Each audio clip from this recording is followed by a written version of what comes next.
In the still hush of evening, when the world begins to soften and the weight of the day gently loosens its grip, we find ourselves stepping back, not into dreams but into memory, not our own, perhaps, but the memory of humankind, a memory worn into stone floors buried beneath centuries of dust and hidden within the bones of forgotten laborers. This story, dear listener, is not of kings or generals. It is not gilded or celebrated. Tonight, we begin a quiet journey through the shadows, through alleys and doorways where history rarely lingers. We will follow the men and women who carried civilization on their backs, whose toil fed cities, who lived with pain, with silence, with earth and waste and fire. These were the workers whose hands shaped empires, but whose names never survived them. Leech collectors, gong farmers, plague cleaners, souls who walked paths few dared to understand. Theirs was not grandeur, but necessity, and in that necessity lies a kind of forgotten nobility. This is a story of labor, of hardship, and of human endurance, whispered across time. So come, let's explore history together. Your love and support truly mean the world to me. Before we begin, I'd love to know, where are you listening from tonight? Grab your coffee, and let's get started. Long before antiseptics or microscopes, when illness was still a mystery and imbalance of the humors was thought to be the source of suffering, there lived a class of workers who quietly slipped into the shallows of streams and swamps. They moved without splashes, without sound, only the slow ripple of water following behind. These were the leech collectors in medieval Europe, and even earlier in the distant reaches of Mesopotamia and India. Medical practitioners turned to bloodletting as a means of restoring health, and while some wielded blades to draw blood directly, others relied on a different, far more unsettling method, the leech. This slippery, parasitic creature was believed to cleanse the body, to balance what could not be seen. It was a creature of both medicine and myth, and it had to be found, not cultivated, not created, only collected by hand. Leech collectors were usually women, often poor, and always familiar with discomfort. Dressed in rough layers that clung heavy with water, they waded through wetlands and fens before dawn, their legs bare from knee to ankle, vulnerable to the cold and to the leeches themselves. For it was not by net or trap that these creatures were caught. The human body was the bait. They stood still for long minutes at a time, letting the water settle around them. Then, slowly, silently, the leeches would emerge, drawn by warmth and the pulse of living blood. They attached quickly, first a tickle, then a tug, and finally, a sting so gentle it was often missed entirely. But as they fed, the pain would set in, deep, pulsing, and unrelenting. The leech collector waited, eyes downward, until enough had latched onto her skin. Then she would peel them off carefully and place them into jars or pouches tied to her belt. These would be sold to doctors, barbers, and apothecaries in nearby towns, but the process was far from safe. The waters were cold, and often thick with decay. Infections festered easily in open wounds, especially when leeches left behind small bleeding sores. Many collectors suffered from festering ulcers, fevers, or blood loss. Some lost toes, others lost their lives, not from the leeches themselves, but from the silent bacteria that crept into their bodies through the tiniest of wounds. There were no gloves, no antiseptics, just skin, mud, and the slim curve of nature's little surgeon. Leeches, once removed, would be stored in containers filled with damp moss or cloth, kept alive until they were used. But they had to be starved before being applied to a patient, or they would refuse to feed again. So even after collection, the work was not done. The collector was expected to understand the leech's life, its rhythms, its needs. Too warm and they would die, too dry and they would harden. It was a delicate stewardship of a deeply disliked creature. Collectors were often treated with a strange mixture of need and disdain. Townspeople looked away when they passed, disturbed by the sores on their legs or the jaws of writhing black worms swaying at their hips.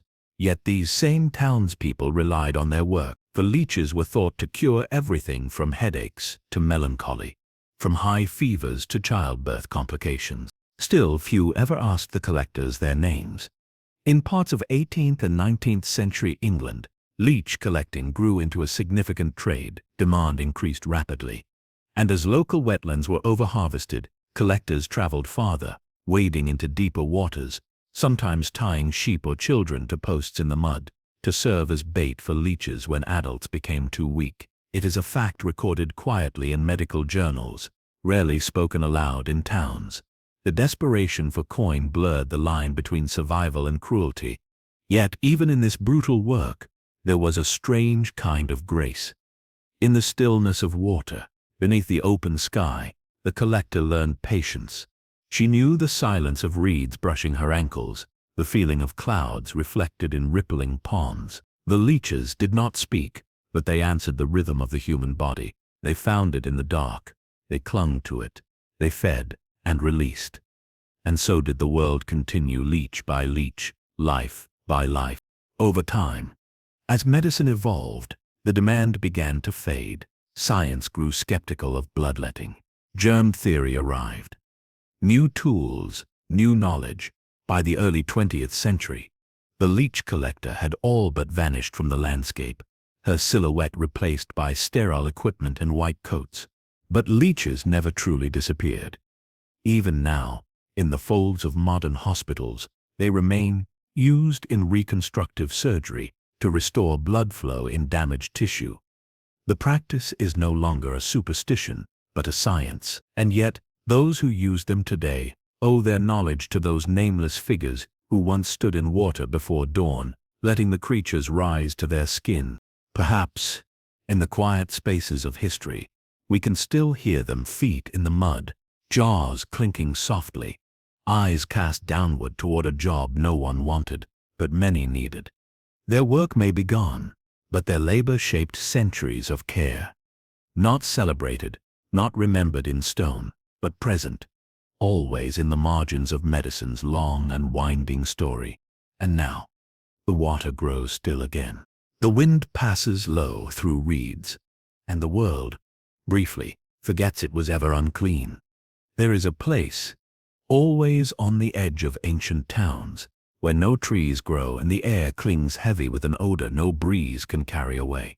It is not the scent of decay alone, but something deeper, earthy, sour, sharp, with chemical ghost notes of lime and urine. That place, quietly avoided and spoken of in low tones, was the tannery. Here skins became leather, and leather became the bones of civilization. Shoes, belts, saddles, scrolls, armor, buckets, and tools. The work of the tanner was essential to every part of life, from birth to burial, and yet, the people who made leather were cast to society's edge, physically and socially. They labored where the ground was ruined and water turned gray, where birds stopped nesting and children did not play. The tanning of hides began not with craft, but with blood. Freshly slaughtered animals, mostly cattle, sometimes sheep or goats, were skinned quickly, and their hides brought, still warm to the tanners. Hair, flesh, and fat clung stubbornly to the skin. The first task was to remove them. To do this, the hides were soaked in vats of stale urine, or lin water. These substances helped loosen the hair and fat, softening the hide and preparing it for scraping. With curved knives and steady hands, the tanner would strip the hide clean, bending over wooden beams, muscles aching, breath held against the stench rising from the liquid-soaked skin. The smell of lime burned in the nostrils. But that was only the beginning. The next step was fermentation. To soften and preserve the hide, it needed to be re-soaked, this time in a mixture of water and organic matter. In some places, dog feces were used. In others, pigeon droppings. These materials were rich in enzymes that helped break down the fibrous tissue of the skin, making it pliable. Tanners would stir the hides by hand or foot in open pits filled with these mixtures, wading into the foul-smelling soup, enduring the sting of infection on every cut, the ache in the joints, the nausea rising like steam. In hot climates, the smell became unbearable, and in colder places, the liquid grew thick and slow, clinging to skin like syrup.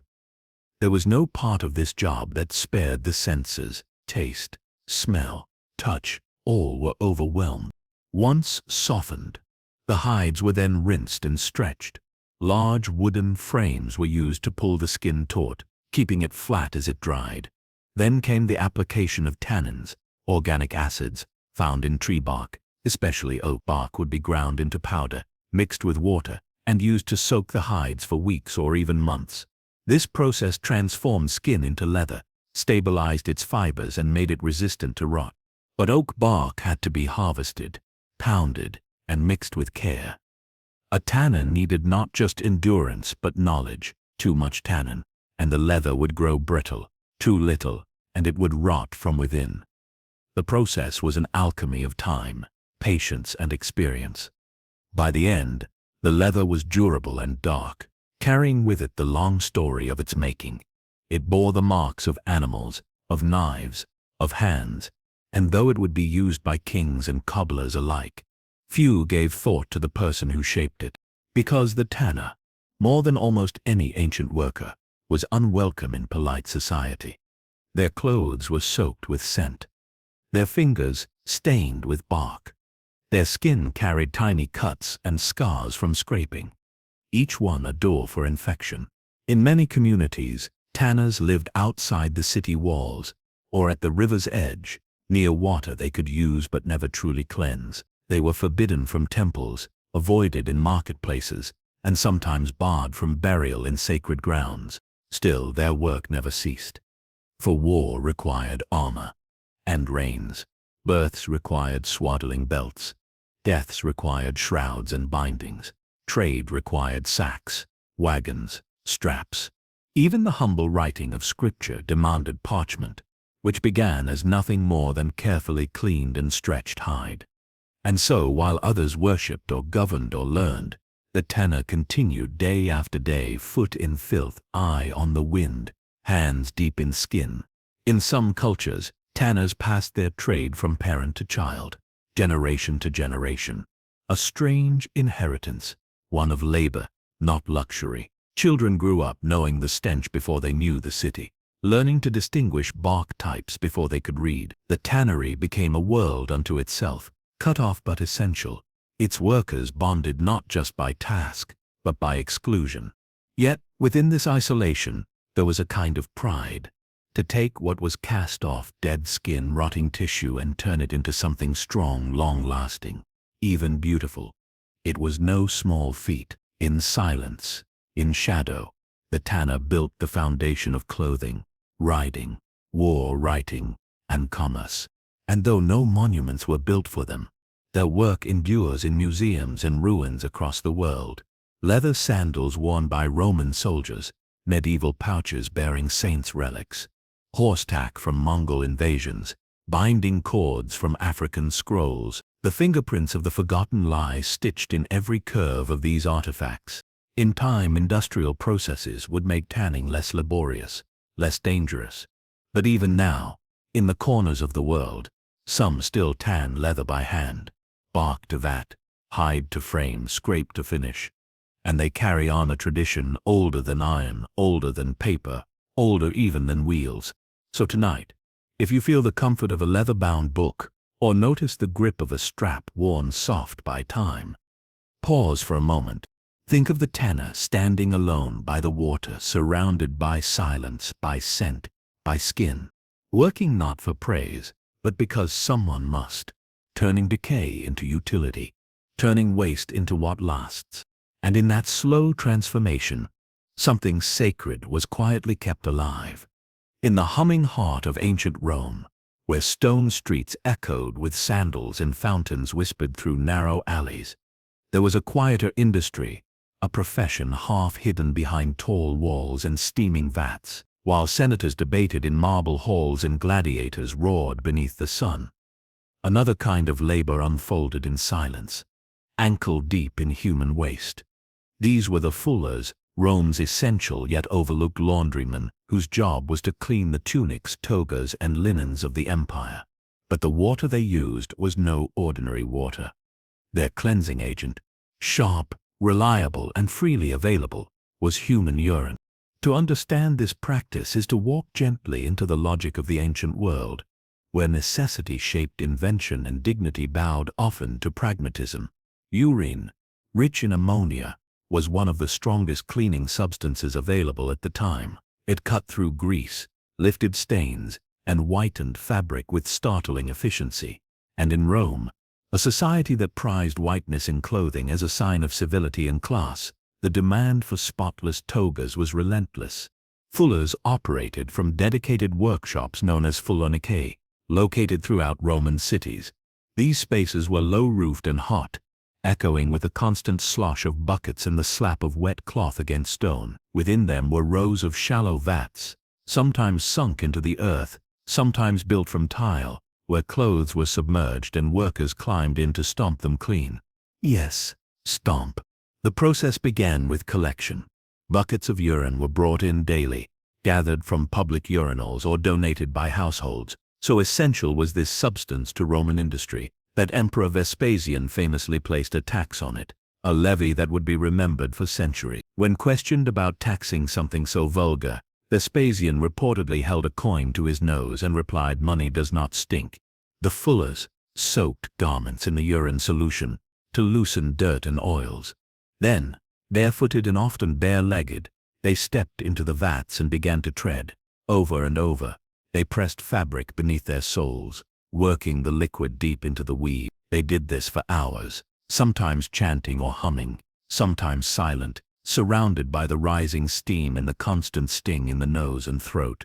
It was labor both rhythmic and intimate.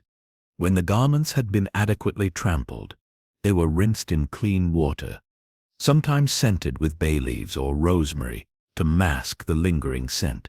In wealthier Thessaloniki, clothes might be brushed with clay powders or chalk to brighten them further. The final step was drying and pressing, stretching the cloth over frames or beating it with paddles to restore its shape.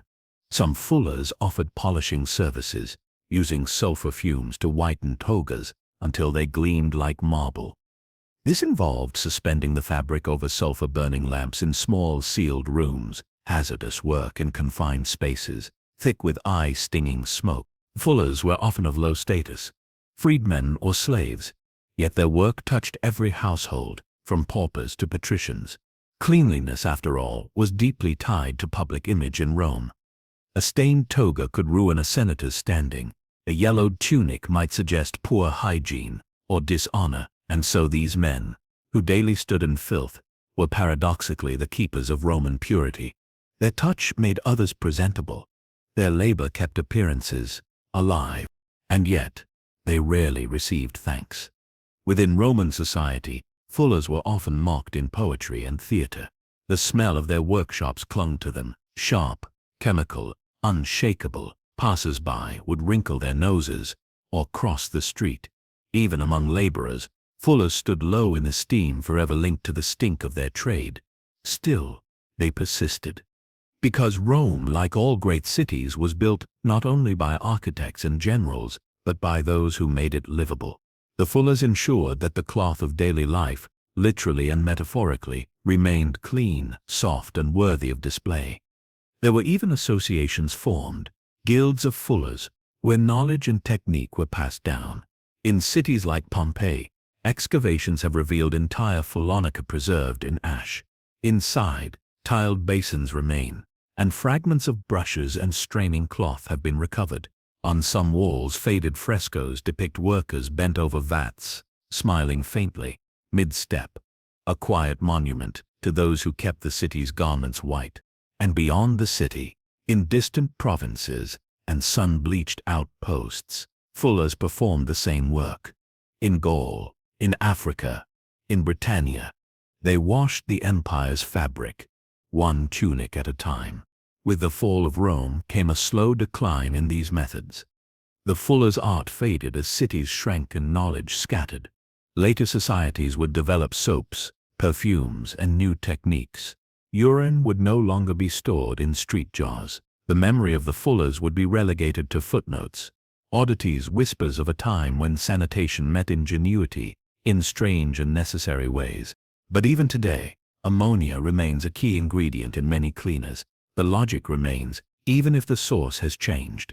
And in that way the fullers endure, Not in name, perhaps, but in chemistry, in method, in the quiet persistence of cleansing what is soiled. So if you pass by the ruins of an ancient Roman city and find yourself near a narrow alley or a tiled courtyard with shallow basins and dark stains, you might be standing in a place once filled with voices and water and cloth, a place where men stood barefoot in waste to make the empire presentable, a place of paradox, dirty work in service of cleanliness, a place where dignity was often absent, yet labor remained steady. And as the stone holds silence now, let us remember what once echoed there: the soft slosh of water, the steady rhythm of feet, and the scent of something forgotten but not gone.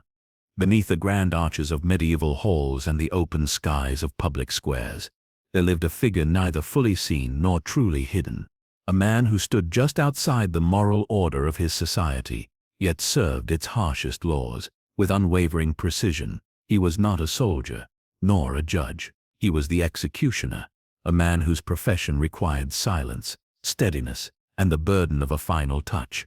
To be an executioner in the ancient and medieval world was to live on a strange and narrow edge between necessity and revulsion. These men, often born into the trade or forced into it by punishment or exile, performed tasks that no one else wished to even witness, and yet their presence was essential to the perceived justice and order of the time. The executioner's role was not merely to kill, but to carry out sentences passed by kings, councils, or courts. It was not vengeance they dealt in, but a grim sort of order. And in this paradox of violence in the name of peace lay the deep discomfort of their place in society. In many regions, especially across Europe, executioners were hereditary workers. The son of a headsman often became one himself, passed down like a curse wrapped in a profession. Families of executioners were shunned, required to live outside city walls, forbidden from entering certain businesses or marrying into other trades. Their touch was believed to carry spiritual contamination. Their shadows, some whispered, drew misfortune, and yet they were needed. The act itself varied by time and place. In ancient Persia and Rome, death might come by sword or by crucifixion. In feudal Japan, it could be the clean arc of a katana in the ritual of seppuku. In medieval Europe, the axe was most common, and later the gallows. Each method demanded not only precision, but endurance. Consider the executioner's morning. He would wake knowing that before the sun passed its peak, he would end a life, perhaps several. He might sharpen his blade alone in a stone-walled room, oiling the steel in rhythmic strokes, his hands steady from long habit. He might recite a quiet prayer, not for redemption, but for stillness. Outside, a scaffold would be rising, or a rope would be tested for strength. Crowds would begin to gather, for executions, in much of history, were public. They were performances of control, of fear, of justice made visible. And the executioner was both the central actor and the invisible one. As the condemned was brought forth, it was the executioner's duty to proceed swiftly and without malice. A clean blow was considered a sign of mercy, a moment of grace. But not all deaths came easily. Sometimes the sword failed. Sometimes the noose did not tighten as it should. The crowd would murmur. The condemned might scream or pray. And through it all, the executioner had to remain still, a presence without anger or emotion. The pressure was immense. In some cities, failure to deliver a clean death resulted in public punishment for the executioner himself, fines, flogging, or worse. Some carried extra blades, others whispered apologies to the dying. A few were known to cry quietly afterward, alone beyond the scaffold. And yet the executioner also served in quieter roles. Beyond executions, they might handle torture, branding, or the dismemberment of corpses for display. In some cases they acted as surgeons or animal butchers, since few others would touch blood or bone with practiced hands. Their understanding of anatomy, though not scientific, was often precise. They knew where joints separated. They knew the depth of a neck, the weight of a limb, the final flicker of breath. In rare cases, executioners became respected for their skill. Headsmen in Germany or France might be granted small stipends, or allowed apprentices. Some cities built them dedicated homes, though always near the gates, away from the sacred. But respect never equaled inclusion. Their children, their wives, bore the same burden. Some records tell of executioners taking long journeys in disguise, just to purchase cloth or bread without insult. Even the instruments of their trade were treated with ambiguity. The axe, the rope, the sword, all were feared, yet needed. Some towns refused to house them, others buried them with ceremony. One executioner in 17th century England was buried with his sword wrapped in linen beside him, a grim symbol of service carried to the grave. But what did it mean, truly, to carry out such work? There are stories of executioners who prayed over their condemned, who offered water or kind words. One tale speaks of an Italian headsman who, upon realizing his victim had no family, whispered a name into the ear of the dead, just so someone somewhere might remember it. Another recounts a German executioner who buried the severed hands of thieves with care, believing even punishment deserved dignity. In their isolation, some executioners became philosophers of a quiet sort. They understood mortality not in theory, but in weight, in muscle and pulse, in breath becoming silence, and while others debated justice, they performed it swiftly, solemnly, without favor. Time moved on. Revolutions came and passed. The guillotine arrived, clean, mechanical, impersonal. The profession faded. Executioners became anonymous, or were replaced by states. In some countries, the very concept was abolished, but the memory of their work lingers. Today, a rusted sword in a museum, or a scaffold rebuilt for tourists, cannot convey the solitude of that life. The man behind the blade, nameless in most records, lived a reality few understood. His job was not evil, but necessary, not honored, but performed. And in the twilight of his work, as the crowd dispersed and the platform was emptied, he would walk home along the quietest path, past stones and fields and shuttered homes, hands washed, but not clean, a figure of order, a servant of law, and a soul set aside, so that others might remain within. In the still hours when most slept, and even the stars seemed to hesitate, another kind of work began. Deep beneath the waking city, beneath the chapels, fields and stone markers, there, wrapped in silence and damp soil, the grave digger toiled, quiet, methodical, and largely invisible. His was a labor rooted not in life but in what came after. To be a grave digger was to live close to endings, to wake when others rested, to carry spade and lantern into the soft underbelly of the world. From ancient civilizations, through the medieval era and beyond, societies have needed caretakers of the dead, and while the rituals varied, some bodies burned, some entombed, some mummified. In many cultures, the earth was the final resting place. It needed to be opened, prepared, closed again. That task fell to the gravedigger. In early Egypt, this role was part of a sacred practice. Digging for the dead meant aligning one's tools with the afterlife, ensuring the proper direction, the right depth, the correct distance from the Nile. In ancient Greece and Rome, burial laws required specific measurements for graves outside city walls. Those who dug them, often slaves or low-caste workers, did so under torchlight, working quickly to avoid the midday sun or the judgment of passing citizens. By the medieval period, the grave digger had become a more familiar figure, often attached to a church or monastery. He was responsible not only for the digging of new graves but for the upkeep of burial grounds, the turning of old soil, the preparation of bodies, and sometimes the quiet arrangement of bones in ossuaries.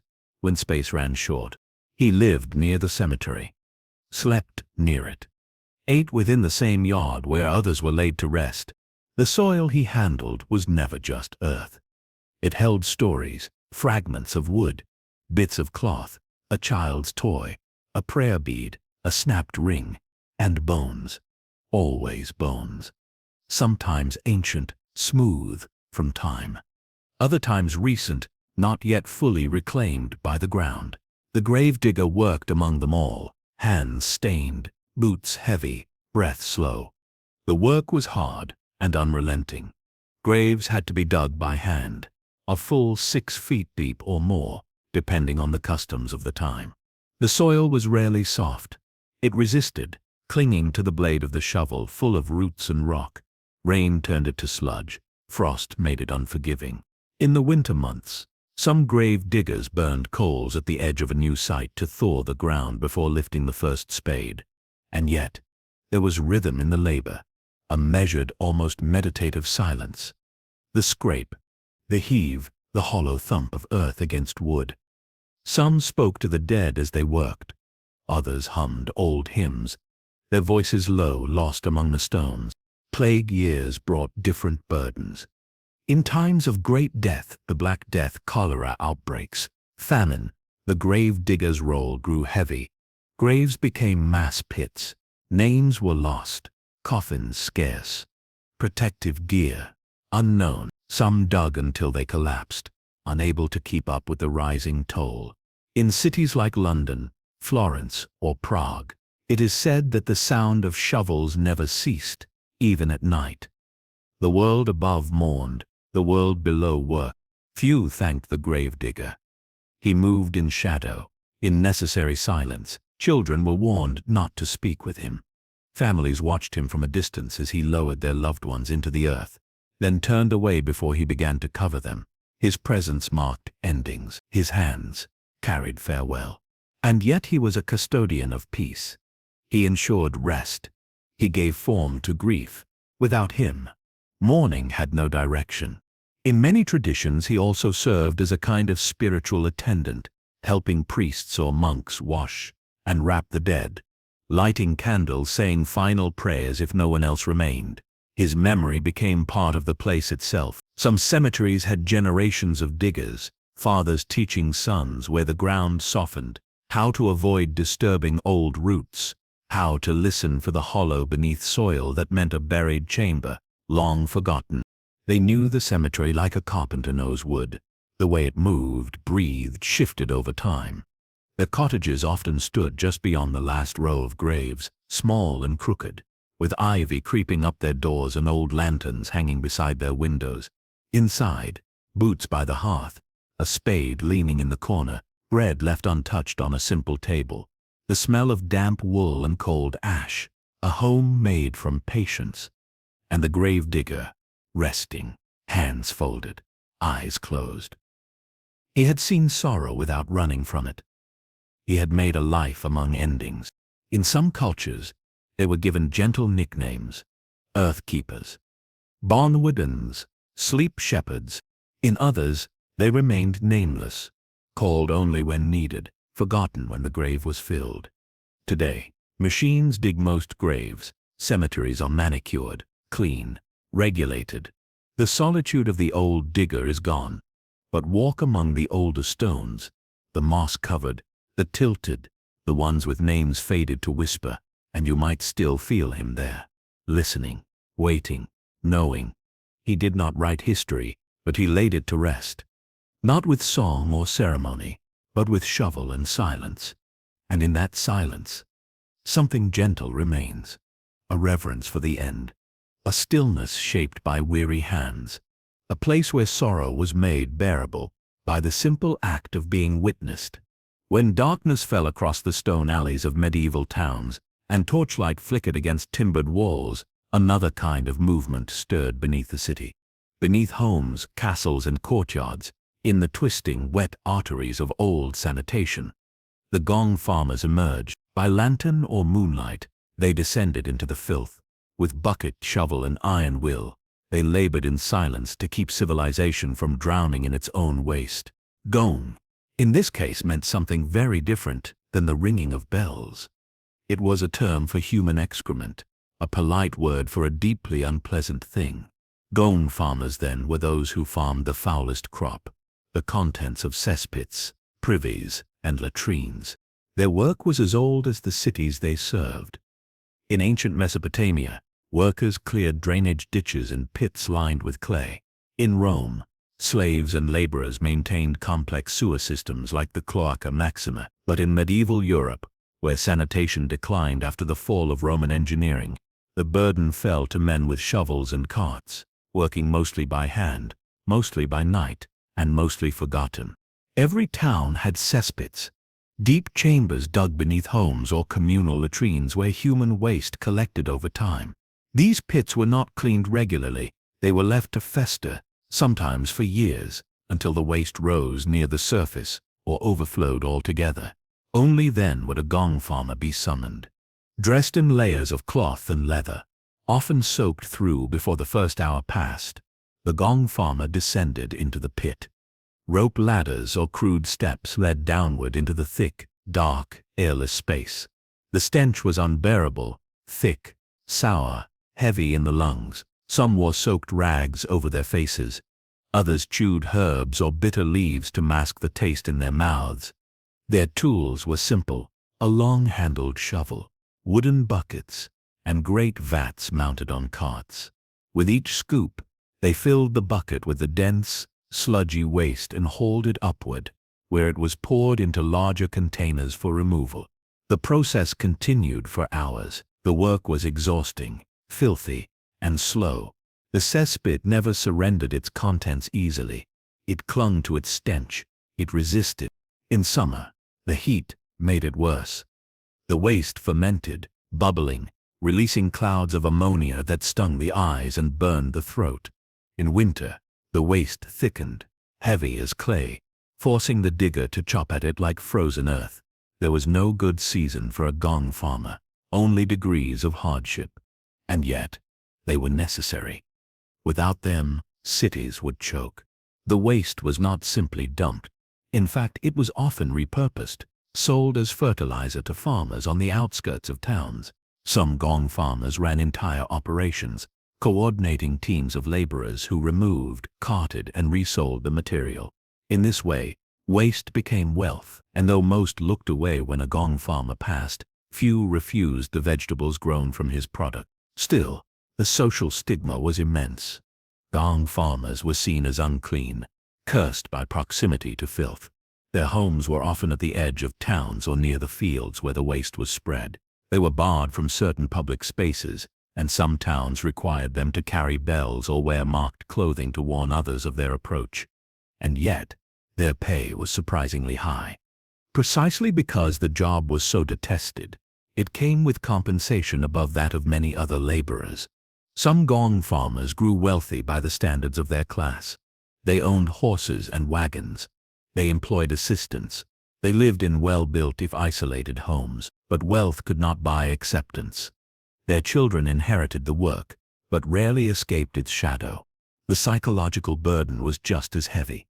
To spend one's life in pits, handling decay, inhaling stench, avoiding disease, it took more than endurance. It took a certain dissociation, a detachment from the world above. The gong farmer knew the underside of life. He knew what cities discarded. He knew the difference between waste and poisoned, between what could be used and what must be burned. He lived in a layer of society few acknowledged, but everyone depended on. In some places like Tudor England, gong farmers became legally recognized and regulated.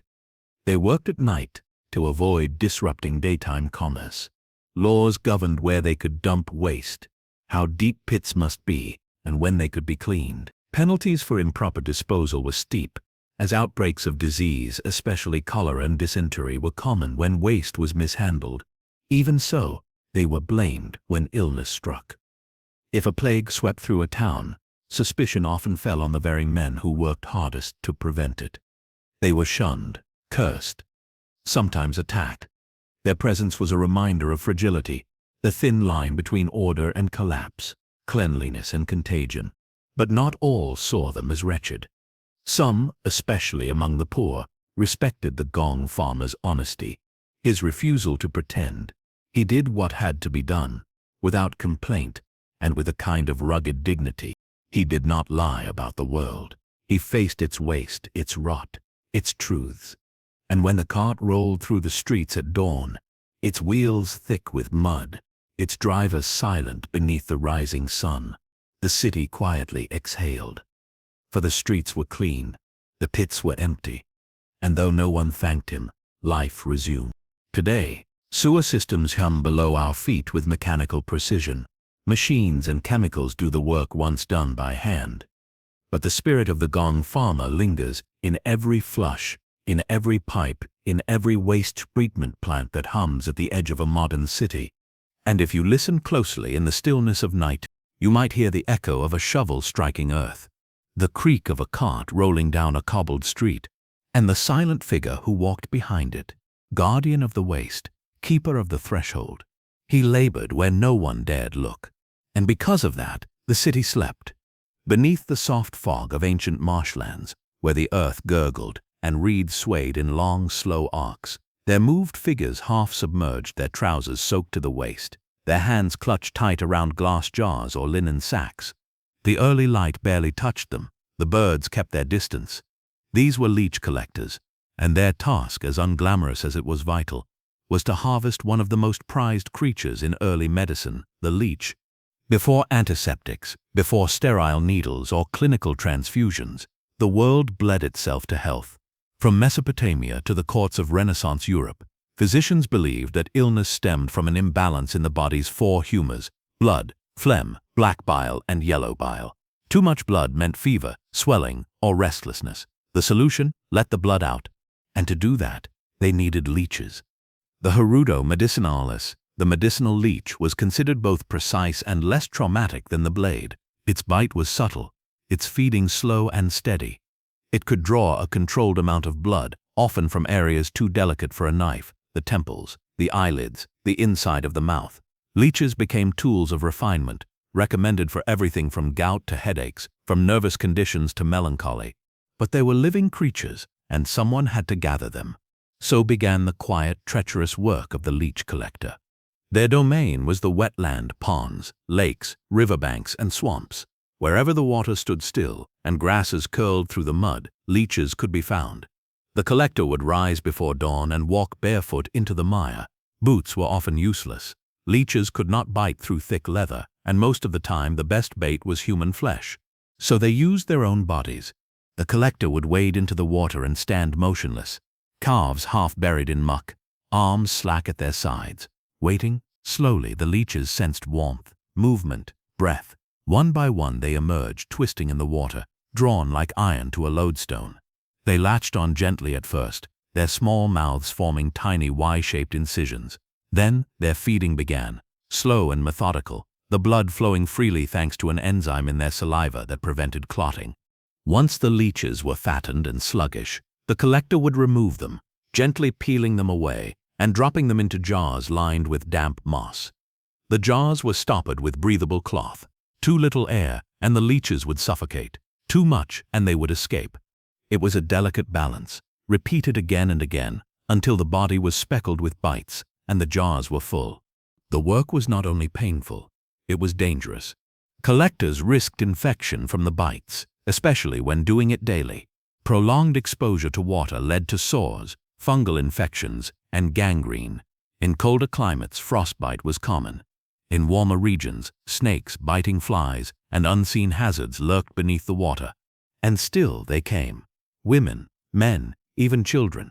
In 18th and 19th century England, leech collecting became one of the few available incomes for poor rural women, particularly widows. They stood in the cold mud for hours, skin torn and shivering, just to earn a few coins from apothecaries in town. It was quiet labor, necessary, invisible. There was no uniform, no tools beyond a knife for cutting stubborn leeches, a jar for storage, and cloth to bind bleeding limbs on the walk home. Collectors were paid by the number or weight of the leeches they brought. A single healthy leech could fetch a fair price at the height of demand, when bleeding became fashionable, prescribed by doctors for everything from indigestion to nervous fits, and even as a beauty treatment to improve complexion. At the peak of their popularity, millions of leeches were used annually across Europe alone. Hospitals bought them by the barrel. Surgeons kept them in tanks beside their instruments. Royal physicians guarded their leech supplies as if they were gold. And behind each of those medical marvels stood someone whose feet still ached from the marsh, whose legs were pocked with old bites, whose skin bore the quiet price of healing. Over time, leech populations declined. Overharvesting led to scarcity. In some regions, laws were passed to regulate collecting, but enforcement was weak.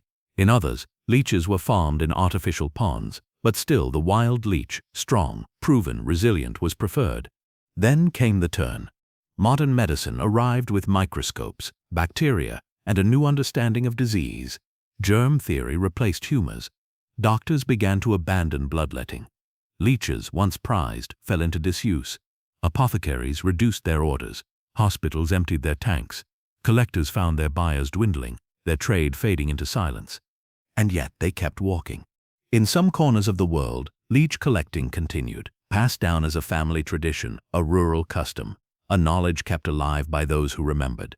In the late 20th century, leeches made a quiet return to medicine. Surgeons rediscovered their usefulness in delicate operations, restoring blood flow to damaged tissue, preventing clots after reattachment surgeries. Leeches were no longer tools of superstition, but of science.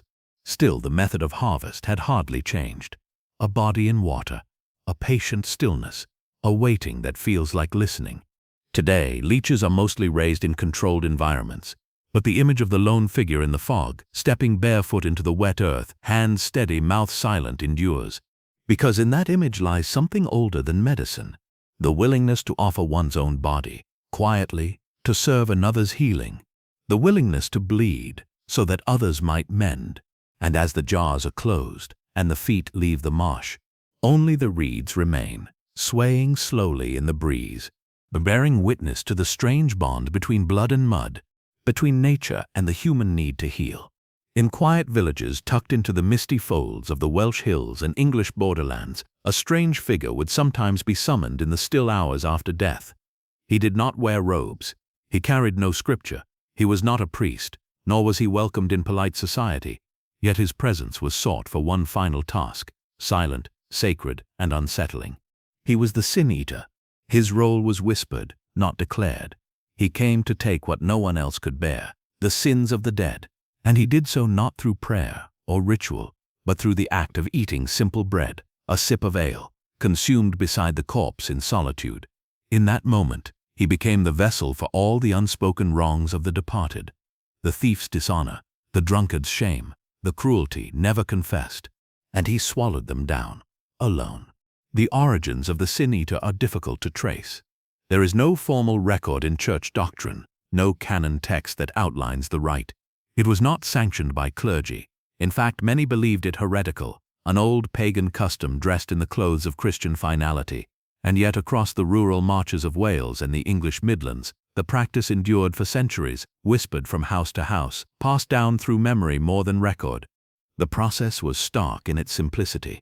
When a family member died, especially one who had not received last rites or had died suddenly, a sin-eater was discreetly called. He would arrive, often cloaked, always quiet, and be led to the body laid out for burial.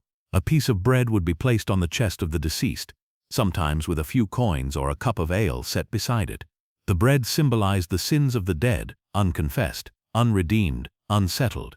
The sin-eater would sit beside the body, sometimes murmuring a prayer, sometimes not. Then in solemn silence, he would eat the bread and drink the ale. And with that, it was believed, the soul was cleansed. The sin-eater had taken the burden upon himself. He would then leave with no further ceremony, no handshake, no thanks.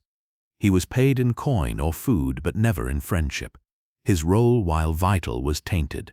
To associate with him too closely was to flirt with the spiritual danger he carried.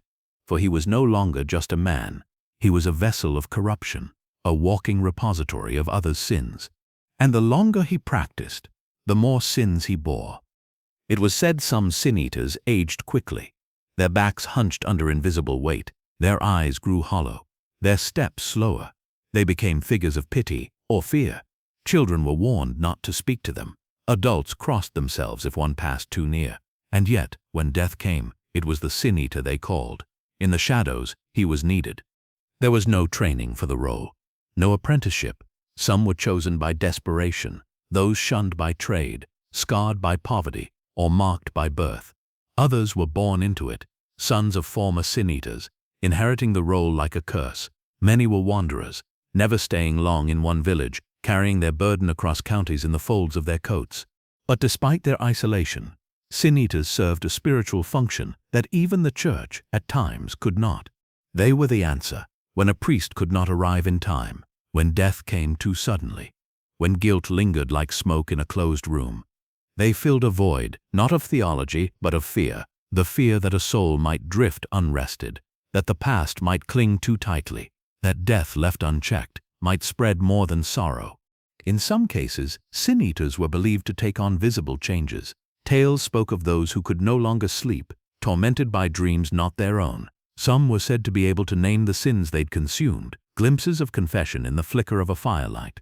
One Welsh ballad tells of a sin eater who, upon his death, was buried in unconsecrated ground, and yet flowers never stopped blooming upon his grave. Even in suspicion, there was reverence. There are no grand monuments to sin eaters, no churches bear their names, but their presence lingers in the spaces between ritual and superstition, between faith and desperation. They belong to a world where death was a constant guest, where salvation could not always wait for doctrine, and where someone, anyone, had to bear the weight of what was left behind. The last known recorded sin eater in Britain was a man named Richard Munslow, who died in 1906 in Shropshire. He performed the rite not out of poverty but out of compassion, hoping to restore a fading tradition that had brought comfort in his youth. His grave is marked in a quiet churchyard, and though his role was unofficial, his memory is gently preserved. Today, the idea of the sin eater feels foreign, outdated, strange, but in truth, the impulse behind it remains deeply human. The desire to cleanse, to unburden, to give the dead peace, even when life left no time for proper farewells. In our modern rituals, funeral prayers, eulogies, silent vigils, we echo the same yearning to say your mistakes end here. You are free to go. The sin eater said it not with words but with bread. He bore it all so that no soul had to wander, and as he vanished down the winding road, his coat heavy with unsaid names, the family would return to their mourning, the dead would lie at peace, and the village would forget until the next time the bell tolled. The smell always came first. Long before you saw the tannery itself, long before your feet reached the banks of the stream where the vats lay open to the sky, your nose would tighten, the air grew thick, sour, sharp with decay, and as you neared, the odor deepened into something almost tangible like fog made of rot and sweat. This was the world of the tanner, a life built around skin. In nearly every civilization from ancient Sumer to medieval Europe, leather was essential. It clothed the poor and armored the rich. It bound books, held wine, strapped sandals, and shrouded the dead. But before it could serve, it had to be made, pulled from carcass to craft, from flesh to fabric. And the ones who made it, in shadow and stench, were the tanners. Their work began at the end of another's. When the butcher had finished, when the hide had been stripped from the animal's back, it was the tanner who took what remained, wet, bloody, heavy with life's residue. Each hide was a raw, resistant thing, covered in hair, fat, and memory. The transformation into usable leather was neither quick nor clean. First, the hide had to be soaked. This happened in pits dug near streams or in large wooden vats filled with water, sometimes for days, sometimes weeks. In early methods, tanners added lime to the mix, a caustic substance that softened the hide and loosened the hair. They stirred it with long poles, careful not to splash. The liquid stung the skin, burned the eyes. It was common for tanners to bear permanent marks, rashes, scars, blindness in one eye from a single misjudged splash. Once soaked, the hide was pulled out and laid over a curved wooden beam. With dull knives, the tanner scraped off the loosened hair and remaining tissue. This was slow, physical work done in all seasons, through sweat and frost, surrounded by the stench of wet decay. Even after days in lime, the hide still remembered the animal it came from. The hair clung stubbornly. The fat refused to release. The blade had to be guided just so, or the hide would tear. But that was only the beginning.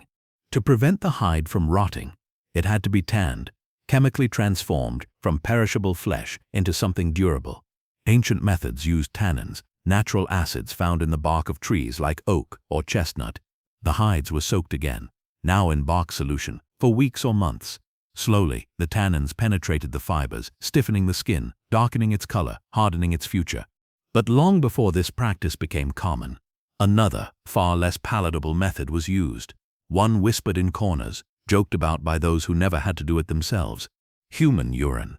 Collected from chamber pots, bought by the barrel, stored in sun-warmed jars until it grew potent. Urine was used to soften hides, to cleanse them, to break them down. In many cities, tanners were legally allowed to collect urine from public latrines. It was a strange commerce, waste turned tool. In parts of medieval Europe it was known as lant and was considered a valuable commodity, exchanged in quiet transactions at the edge of the market square. Worse still, some stages of tanning required animal brains mashed into paste, smeared across the hide to lubricate and preserve. There was a saying among old tanners, "Every animal has just enough brain to tan its own hide." Whether true or not, the process was real, smelly, sticky, deeply tactile. The tanner's world was not abstract. It was flesh and hand and mess. And through it all, the smell endured. So strong, in fact, that most tanneries were placed at the outskirts of towns, downstream from drinking water, downwind from civilization. Tanners lived apart, not by law, always, but by habit. They were welcomed for their goods, but avoided in the square. Their families were marked. Marriage prospects narrowed. They were seen as necessary and tainted. The irony was sharp, for though they smelled of filth, they dressed the nobleman. Their leather became boots for knights, belts for kings, bindings for holy books. But none asked the tanner's name. His hands had made something useful. That was enough. His presence, after that, was no longer needed. Still, the work required skill. To craft fine leather demanded a knowledge of timing, texture, and temperature. A master tanner could feel the difference between hides from sheep, cow, goat, and deer by touch alone. He knew when to pull the hide from lime, when to soak it in bark, when to stretch and when to rest. He watched the weather, the color of the solution, the speed of drying. He learned by doing from father to son, through sore hands and heavy lungs. Some tanners specialized. Soft leathers for gloves, stiff hides for armor, saddle leather, parchment skin, shoe sole. Each required a different hand, a different formula. No two vats were the same. No two hides, even from the same beast, responded alike. Tanners aged early, their lungs filled with dust from dried bark, their skin cracked from constant wet, their fingers stiffened, their teeth yellowed from fumes. Few lived long. Fewer lived pain-free. But they endured, because leather was needed, and so, by extension, were they. In some towns, guilds of tanners formed protective collectives that offered support, set standards, and defended their members' place in a society that would rather not see them. Their symbols were humble: a curved knife, a stretched hide, a dripping vat. They hung outside workshops, worn and faded, flapping in the wind like silent testimony. Today, tanning is largely mechanized. Modern chemicals have replaced the old bark and urine. Gloves and ventilation reduce the dangers, but even now, the process retains its edge, pungent, precise, and physical. And in some corners of the world, the old ways remain. The vats still steam, the hides still soak, and someone bent over the beam still scrapes away what the animal no longer needs. He does not seek recognition, only time, space, and air enough to finish the work. For though his hands smell of death, his labor shapes what lasts. And as the wind shifts over the valley, carrying the scent of the tannery with it, one is reminded civilization is not built on elegance alone. It rests also on those who work where others dare not linger, those who touch what others will not see, those who scrape, soak, and suffer, so the rest of us may walk in comfort. They came dressed in darkness. From alleyways and city gates their silhouettes emerged, cloaked in long black robes, gloves drawn tight over the fingers, boots slick with ash and lime. But it was the mask that lingered in memory, long after the figure had passed, the beak curved and bird-like, projecting forward like the shadow of a vulture. Behind its glassy eye-holes, no expression, no voice, except for the breath, slow, hollow, filtered through herbs packed inside the beak. These were the plague doctors, not priests, not true physicians, not yet surgeons. They were something in between, summoned when death came in waves. The image is iconic now, the long-nosed mask, the waxed robe, the cane in one hand. But behind the macabre costume lay a role shaped by desperation, not glory. When pestilence struck Europe in the 14th century and returned again and again in centuries to follow, societies scrambled to find order. Streets emptied, bells tolled, fires burned in every hearth, not for warmth, but for purification. And into this fear stepped the plague doctor, part healer, part witness, part living symbol of the end. Their job was grim and specific. They documented the sick, counted the dead, marked the houses with chalk, drew up death certificates, wills and bills of mortality. In some cases they lanced buboes, drained fluid, administered concoctions of garlic, vinegar, crushed emeralds, or rosewater, treatments born not of science but of hope. More often, they simply watched, observed, wrote. They were, in truth, closer to civil servants than doctors, paid by towns, not patients. Dispatched to neighborhoods no one else would enter, and because their work brought them closest to the afflicted, they became the face of the plague, its witness, its messenger, its grim companion. The famous mask, unsettling even now, was not for ornament. It was designed as a filter. Believing that plague spread through foul air or miasma, doctors stuffed the beak with aromatic herbs, mint, lavender, myrrh, cloves, even dried roses. The scent was meant to protect, to purify the air before it reached their lungs. The eyes were covered in glass, the robe coated in wax to repel bodily fluids. Their cane allowed them to touch without touching, to prod, lift, or point from a distance. But the outfit was not universal. Not every plague doctor wore the beak. The design is most closely associated with 17th century France and Italy, particularly a man named Charles Delorme, who helped standardize the look. In earlier outbreaks, clothing varied. Some wore hoods, others wrapped cloth across their mouths. Many wore nothing at all but their usual garments. Protection, where it existed, was often symbolic: a talisman pinned to the chest, a sprig of herbs behind the ear, a prayer whispered beneath the breath. The fear was constant. Plague was unlike anything else. It arrived without warning, spread in silence, killed with terrifying speed. The Black Death of the 1340s is estimated to have claimed 30–60% of Europe's population. Entire towns vanished. Families were erased in days. The living could not bury the dead quickly enough, and in the center of this chaos stood the plague doctor, often overwhelmed, often helpless but present. They were not immune. Despite the robes and rituals, many plague doctors died. Some lasted only weeks. Others survived multiple outbreaks, either through luck, distance, or natural resistance. In records from the time, few are named. Most remain shadows. Their journals, if they kept them, speak of horror in clipped Latin, tumor, fever, death. In their margins, sometimes drawings, crude maps of afflicted streets, tally marks beside a name. In Venice, plague doctors were confined to islands, allowed to leave only to visit patients. In London, they worked under strict curfews, followed by guards, feared by all. In Paris, some doctors demanded extra payment for every day they survived. And elsewhere, charlatans appeared, dressing the part, offering miracle cures, profiting from panic. But the genuine plague doctor occupied a strange role. He was both guardian and omen. People feared his approach, not for what he might do, but for what it meant. His presence confirmed that the sickness had arrived, that someone inside the house was dying or already gone.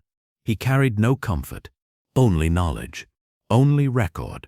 Yet in his quiet way, he gave shape to the unknowable.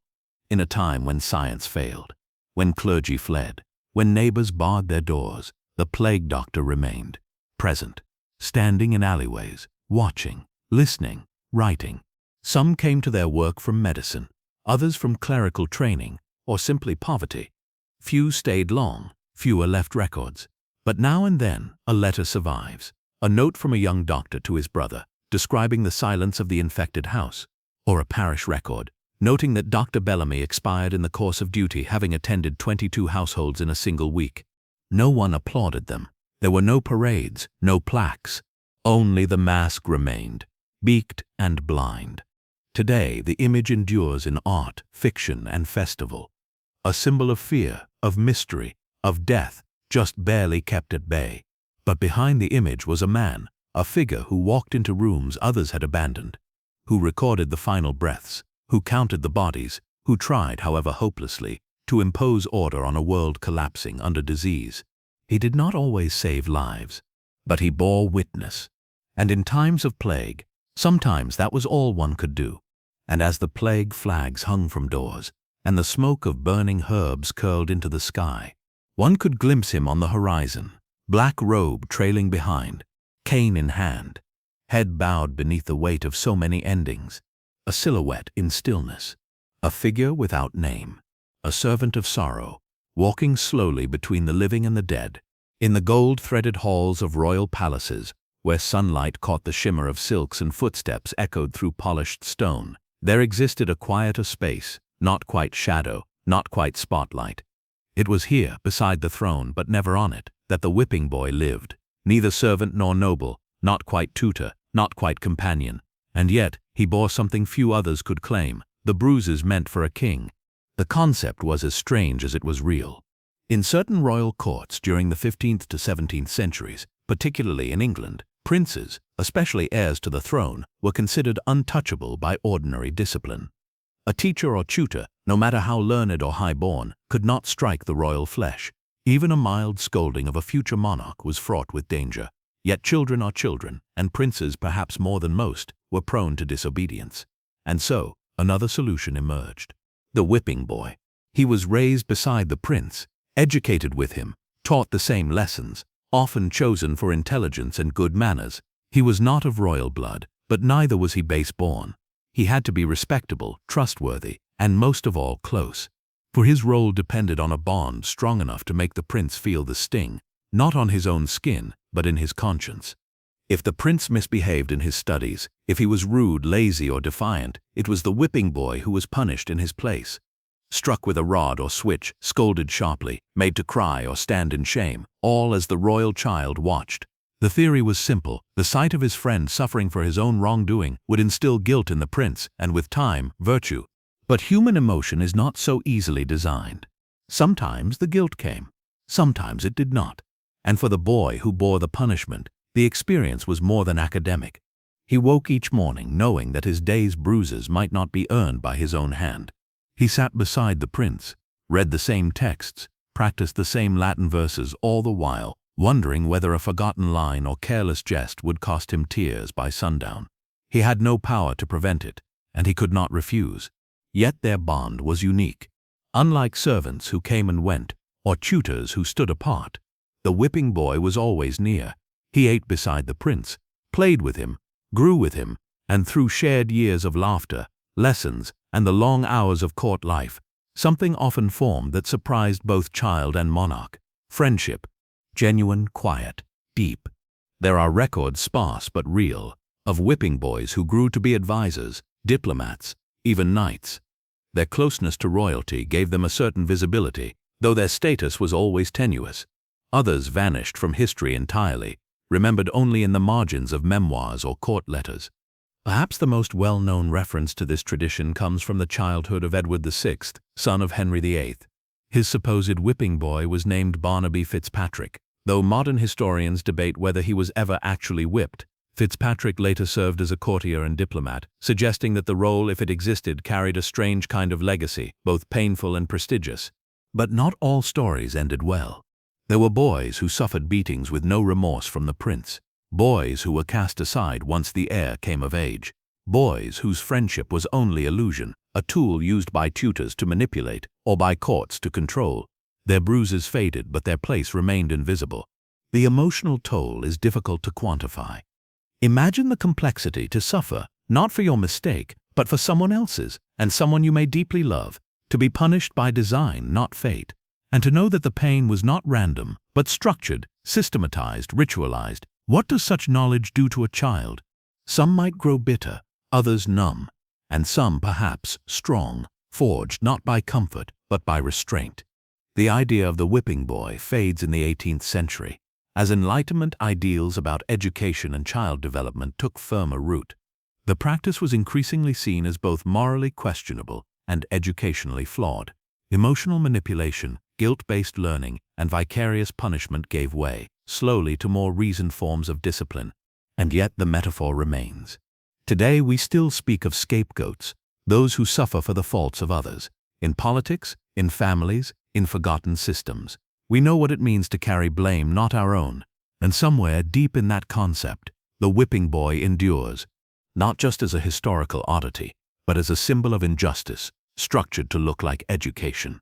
As a child whose pain was scripted, as a friend whose loyalty came with bruises, there is a quiet sadness in the thought of him, standing in the corner of a palace room, the prince beside him, silent, the tutor holding the rod, and knowing that none of it was truly about him. And yet perhaps that same boy walked through those doors years later, a man no longer bent by shame, but shaped by a knowledge few could understand, how to love someone who never quite knew how to deserve it. In old tapestries and portraits, they do not appear. Their names are seldom carved in stone, but they walked beside kings and bore their pain in silence. When the sun dipped behind medieval rooftops and the scent of cooking fires gave way to the deeper staleness of crowded lanes, another kind of laborer prepared for his descent. He carried no sword, wore no silk, earned no songs in his name, but his work kept the city from drowning in its own filth. He was the gong farmer.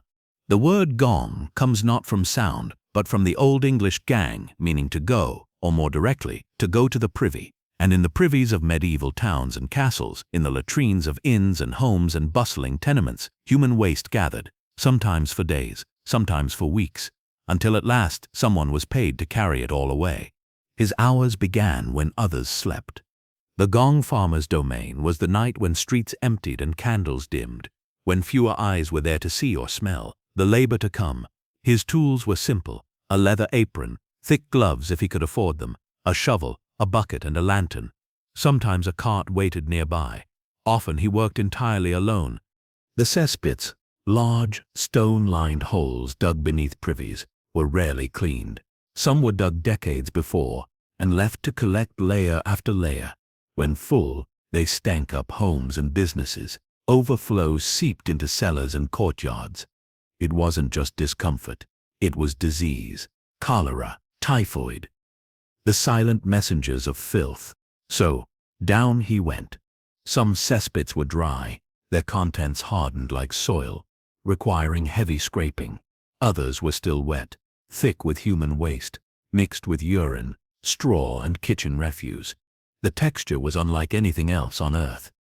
The stench, more so. It didn't sit atop the air.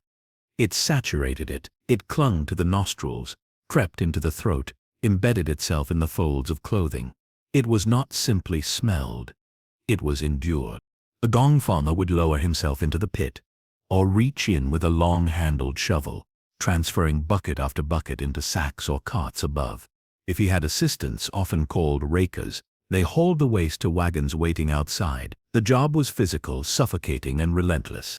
He earned by the load. In some places, gong farmers were surprisingly well paid, not out of generosity, but necessity. Few dared do the work, and fewer still did it well. So a man willing to brave the filth could, in time, earn a modest living. But with the pay came isolation. Gong farmers were shunned. Their touch was avoided.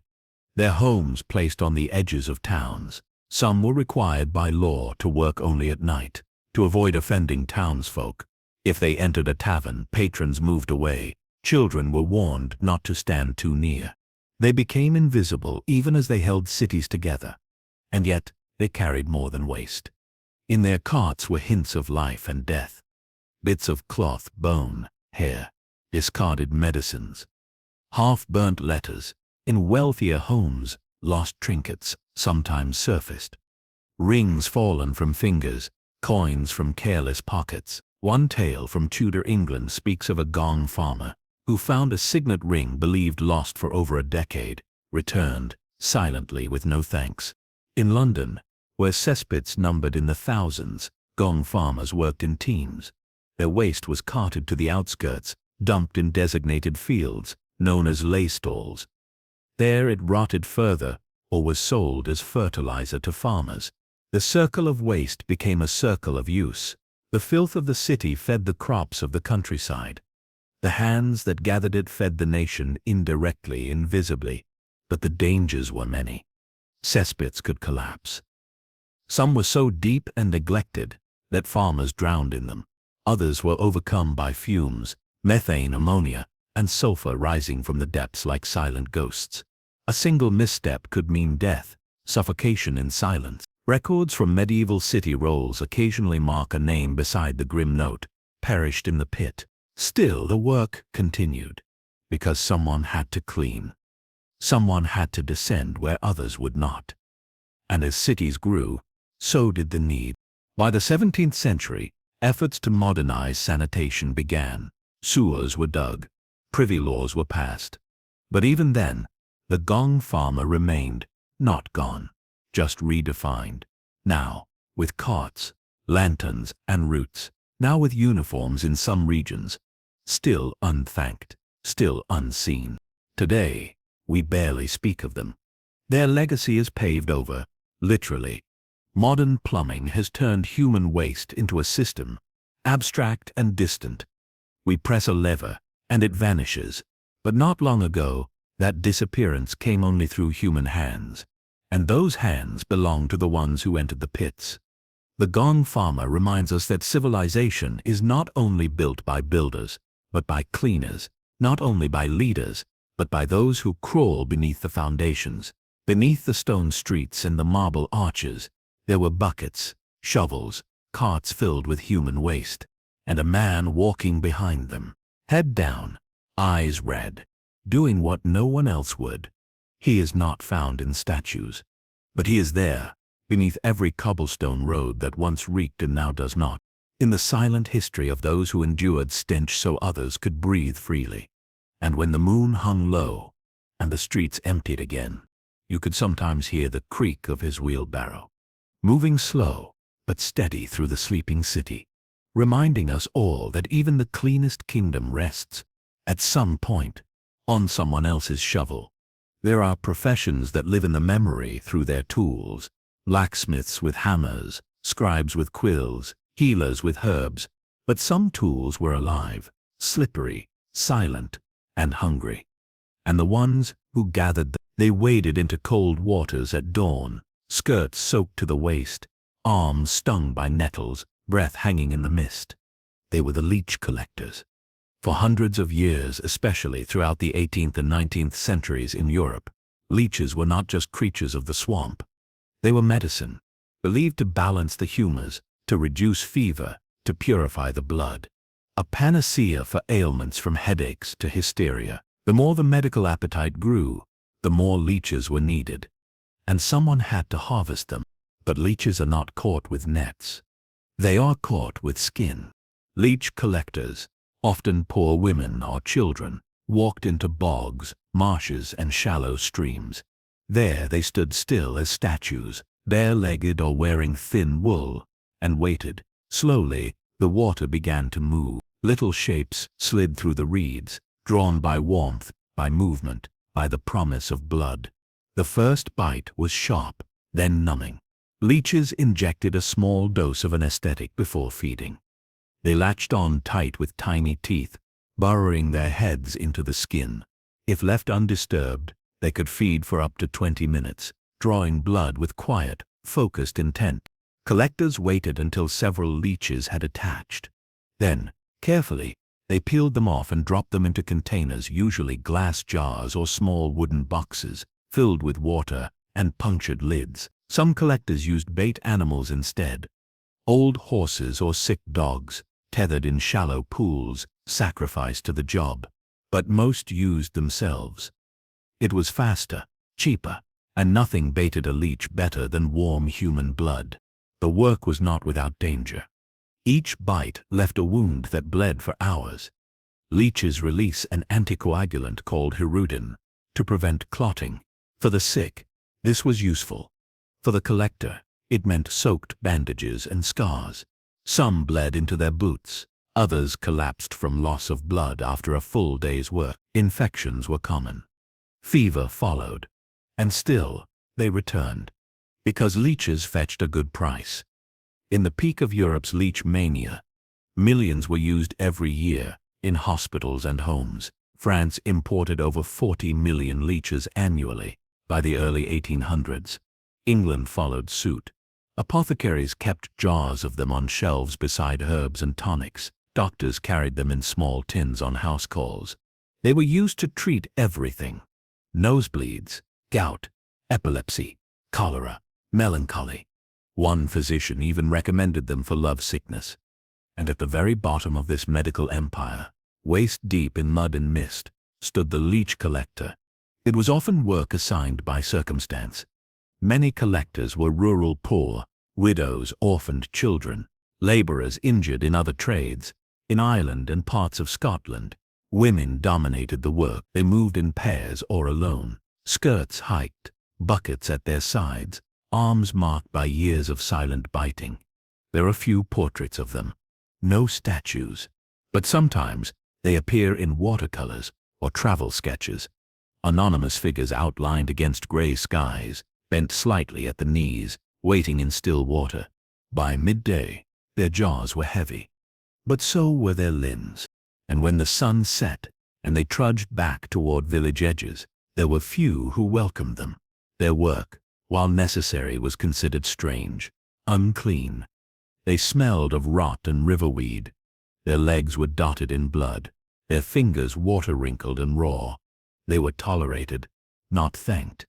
And still, they returned. Leech collecting shaped not only people but landscapes. In parts of England, particularly in the fens and marshlands, over-collection led to a sharp decline in leech populations. Wetlands were drained, not just for farmland, but to make access easier. The very appetite for healing nearly devoured the source. By the late 19th century, medical opinion shifted. The obsession with bloodletting faded. Germ theory took hold. Doctors turned to sanitation and surgery.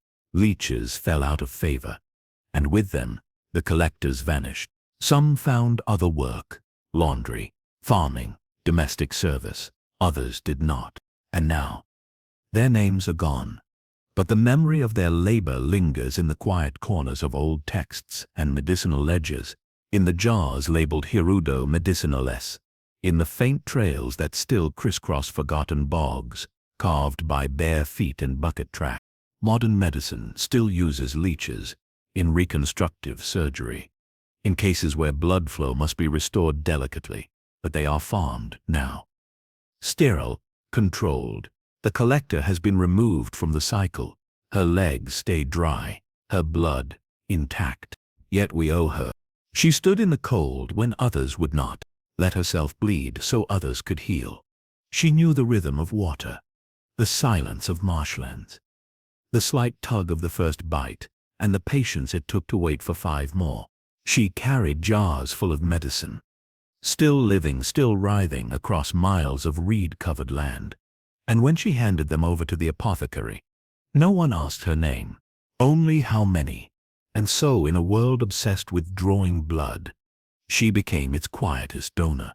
In quiet hamlets and remote hill valleys, where stone cottages leaned into the earth and the church bell rang only now and then, there lived a figure whose role was whispered, not spoken. He arrived last, after the priest, after the grieving, after the candlelight had dimmed and the shutters were drawn. He was the sin-eater, a man most often poor, usually alone, who came not to mourn but to eat. His purpose was simple, yet steeped in haunting meaning, to consume the sins of the dead. It was a belief rooted in folk tradition, practiced across parts of Wales, the English borderlands, and even in some colonial corners of the New World, though never formally accepted by the Church. It lingered like an echo of older rites, ancient customs that mingled hunger with hope, food with forgiveness. When a person died, especially one who had not been able to confess before their final breath, there was fear that their soul remained burdened, stained by misdeeds unspoken, guilt unatoned. In villages where priests were far, or faith was quiet and homegrown, another ritual sometimes stepped in to bridge the space between body and spirit. And so a crust of bread was laid upon the chest of the dead, a bowl of ale or wine placed at the bedside, and someone willing was invited in to eat it, not for nourishment, not for pleasure, but as a symbol. By taking the bread, the sin-eater took the sins, consumed them, drew them away from the departed into himself. With each bite he was believed to absorb the wrongdoings of the life just ended, thefts, lies, broken promises, bitterness, pride, and in doing so grant the soul a freer path beyond. No prayers were recited, no blessings given, just silence, chewing. A few coins passed from hand to hand, and the door closed. The sin-eater often worked in shadows, He was not welcome during life celebrations. He did not dine at feasts or sit beside hearths. For all believed, or half believed, that he carried the weight of hundreds of sins, that with each death he attended, his soul grew darker, more burdened, more cursed. He became both tool and warning, a man to be used, but never touched. Some accounts describe sin-eaters as ragged men, living on the edge of society, called only in necessity. Others speak of them as quiet, even gentle, men who carried out their work with solemnity, never speaking more than a word. They were not priests, they bore no titles, but their function was sacred in its own way, to give peace to the grieving, even if it cost them their own. There are few records. The practice was considered taboo, even heretical, but it persisted, hidden in rural places where tradition lingered longer than doctrine. The last known sin-eater in Wales was said to have died in the early 20th century. His name, Richard Munslow. Unusual among sin-eaters, he was not a beggar, but a respected farmer. It's believed he took up the role after the deaths of his children, perhaps out of grief, perhaps out of a longing to ease the pain of others. There's no way to know how many sins he carried. No tally, no absolution, but the image remains. A man seated alone beside the dead. A plate of bread, a cup of ale, a soft bite in silence, as candlelight flickers and family watches from behind half-closed doors. He eats not for hunger, but for hope. Some believe that with every ritual, the sin-eater's soul grew heavier, doomed to wander, unable to pass beyond, having taken on so much that was never his. Others said he was already damned, a necessary evil, a sacrifice made so that others might find peace. He did not argue. He ate, and then walked back through field or snow, wind or rain, to his small cottage by the edge of the village, carrying nothing, and yet carrying everything. It is a deeply human gesture, this act of taking someone else's burden, silently, without reward or recognition.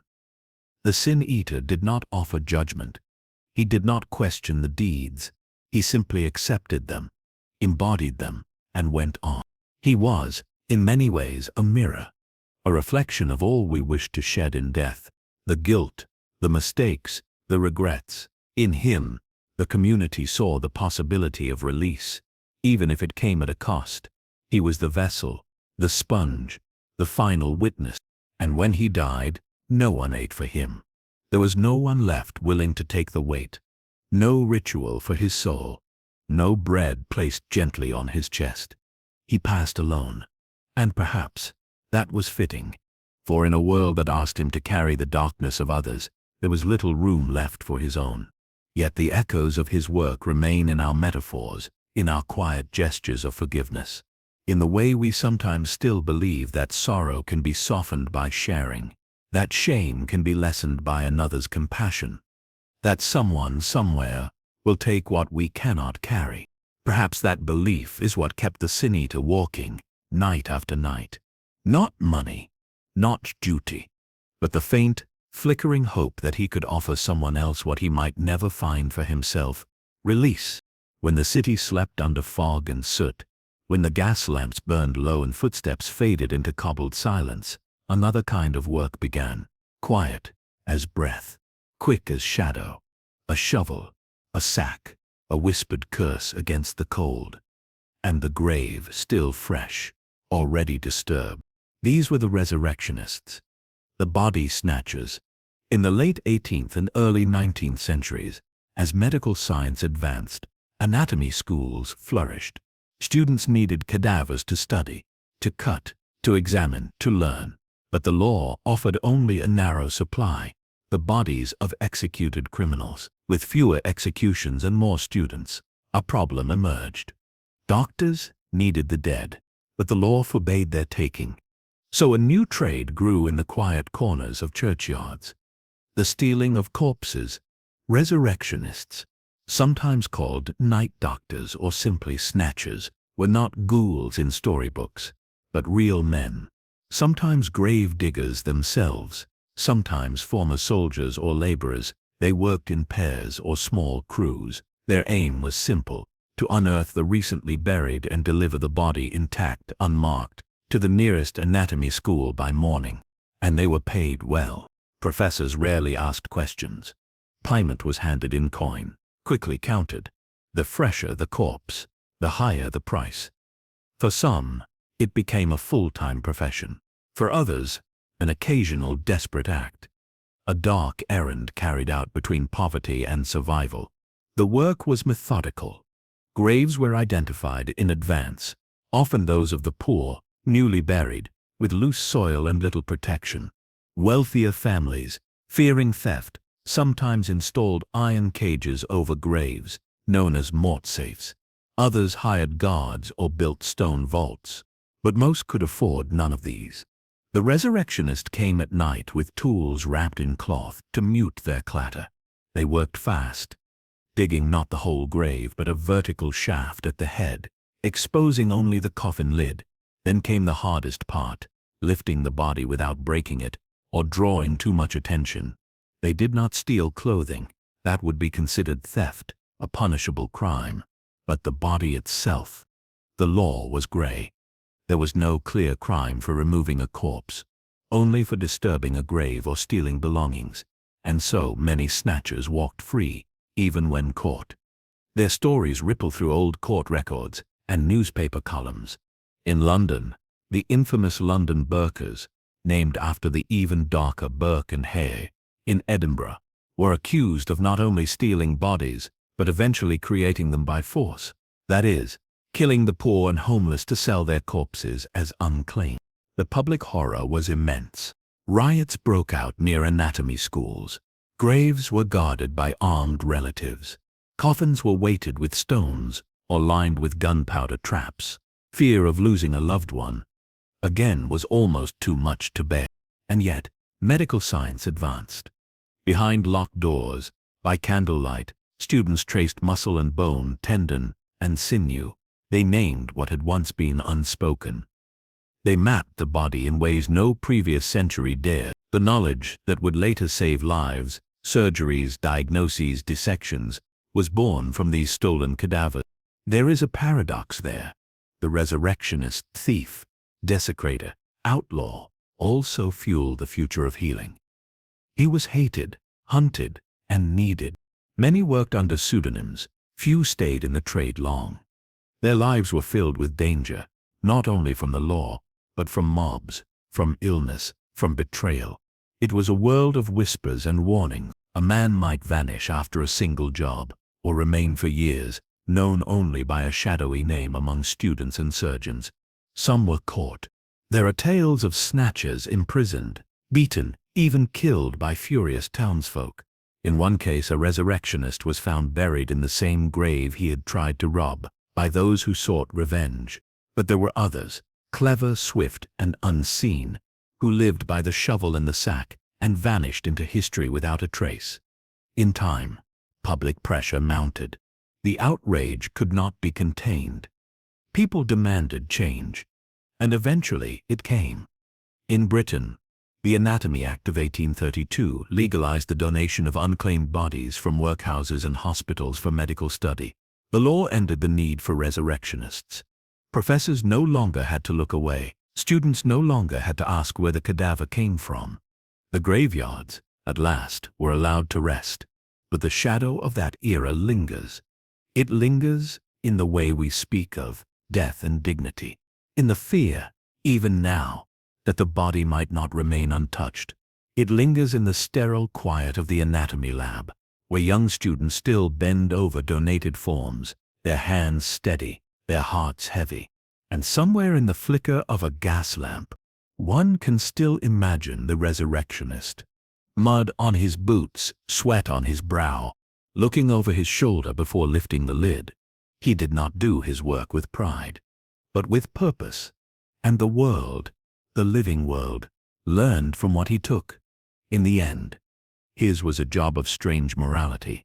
He violated the sacred, so that others might understand the body more deeply, heal more fully, save more lives than he would ever see.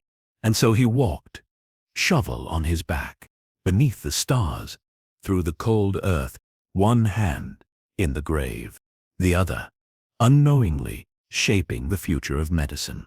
The air is full of languages. The galleries echo with rhythms from every corner of the earth. A sculpture made of ocean plastic, a video installation from a refugee camp, a tapestry woven from history and headlines. The boundaries have shifted, or perhaps dissolved. In today's art world, geography is no longer a limit, and identity is no longer a label. Instead, the canvas has become the globe itself, and art flows across it, like wind, carrying with it stories that are personal, political, sacred, and shared. This is contemporary global art, not a singular style, but a living chorus, a space where voices long silenced speak freely, where materials once overlooked hold deep meaning, and where tradition and technology move hand in hand. Unlike the older movements rooted in Europe or North America, contemporary global art is decentralized. It does not follow one narrative, one path, or one aesthetic. It is shaped by context, by region, history, conflict, diaspora, hope, and by the desire to be seen on one's own terms. In Africa, artists like Elanatsui have reimagined sculpture and craft. Using discarded bottle caps and scrap metal, he creates shimmering, monumental tapestries that hang like royal robes across museum walls. His work, both delicate and immense, transforms waste into beauty and raises quiet questions about colonialism, trade, and resilience. From Nigeria, Yinka Shonibare crafts headless mannequins dressed in Victorian-era clothing made from vibrant African wax fabrics, textiles rooted in colonial trade routes. These playful yet unsettling works question history, class, and cultural ownership. Who tells the story? Who wears the costume? In South America, artists reclaim heritage while speaking to present wounds. Doris Salcedo, from Colombia, makes haunting installations from used shoes, furniture, and fabric, often memorials for victims of political violence. Her work does not shout, it whispers, mourns. A chair, split and stitched together, a wall of shoes, worn and unnamed. Each object becomes a bearer of grief and a call for memory. In Asia, contemporary art flourishes with layers of contradiction between past and present, nature and city, silence and saturation. Yayoi Kusama, from Japan, fills rooms with infinite dots and mirrors. Her infinity rooms immerse viewers in endless reflection, playful, cosmic, and quietly unnerving. Behind the bright colors lies her personal battle with mental illness. For Kusama, repetition is both therapy and expression. Her art invites visitors into her mind and lets them find their own reflection there. From China, Ai Weiwei uses art to question authority and censorship. Whether sculpting bicycles into tangled monuments or filling museums with handcrafted porcelain seeds, his work often critiques power and the price of truth. Ai's installations are not simply political. They are personal acts of witness, forged in exile and courage. In India, Subodh Gupta transforms stainless steel kitchenware into towering sculptures. Tiffins, pots, thalis, common objects become monumental, blending the domestic with the divine. In his hands, daily life becomes art, and memory becomes material. In the Middle East, artists respond to displacement and identity through many mediums. Mona Hatoum, born in Lebanon to Palestinian parents, blends fragility and danger. A bed made of glass rods, a globe made of hair. Her work captures the tension between home and exile, comfort and threat, always on the edge of rupture. Meanwhile, contemporary indigenous artists across the world are reclaiming voice, land, and presence through their practice. Brian Jungan, from Canada, repurposes Nike sneakers into traditional masks. Lisa Rihanna, from New Zealand, blends Maori storytelling with digital media. Their works push back against centuries of erasure, insisting, "We were always here." In the digital era, contemporary global art also lives online. Artists collaborate across continents through screens, sharing performances, drawings, music, and code. The rise of NFTs, AI-generated work, and virtual galleries reflects this evolution, even as it raises questions about value, originality, and access. At the same time, many artists return to natural materials, recentering the handmade, the organic, the intimate, clay, wood, water, ash. These are no longer old tools, but sacred ones. In this way, art bridges the ancient and the emerging. Global art today also expands the very shape of the art experience. Installations spill into streets, murals climb walls, performances unfold in abandoned buildings. Artists no longer wait for permission. They create in public, with urgency and with care. And across all this variety, a quiet thread persists. The use of art, not to dominate, but to connect. Whether exploring climate change, gender, migration, or memory, today's artists often work collaboratively, weaving their practice with communities, rituals, activism, and listening. This expansion of voice means art no longer serves only collectors or institutions. It becomes medicine, map, mirror, witness. It speaks to grief and growth, to silence and survival. It honors complexity. It embraces contradiction. And perhaps most beautifully, it does not rush. Contemporary global art understands that healing takes time, that justice unfolds slowly, that identity cannot be painted in one stroke. It offers space to grieve, to question, to dance, to rest. So now, as this chapter draws to its quiet close, imagine a gallery without walls. There is no map, no single language, only footsteps in many rhythms, threads woven from many hands, paint that smells of earth and ocean, screens lit by distant stars, murmurs that rise, then fade. Art has become a kind of global heartbeat, steady, various, and alive. It reminds us that creation belongs to all, that every voice matters, that beauty, like truth, cannot be fenced in. It moves, it waits, it reaches, and it continues. Along the edges of medieval towns, where the river ran slower and the wind carried a sour tinge, stood low buildings blackened by smoke and stained by time. No flowers grew nearby, birds did not linger in the rafters, and those who passed quickened their steps, covering mouth and nose. These were the tanneries, the domain of tanners, men who worked with the dead, not the human dead, but the bodies of animals, day after day. Leather was a necessity. Shoes, belts, scabbards, saddles, book bindings, gloves, armor, harnesses, even the humble bucket was often ringed with leather bands.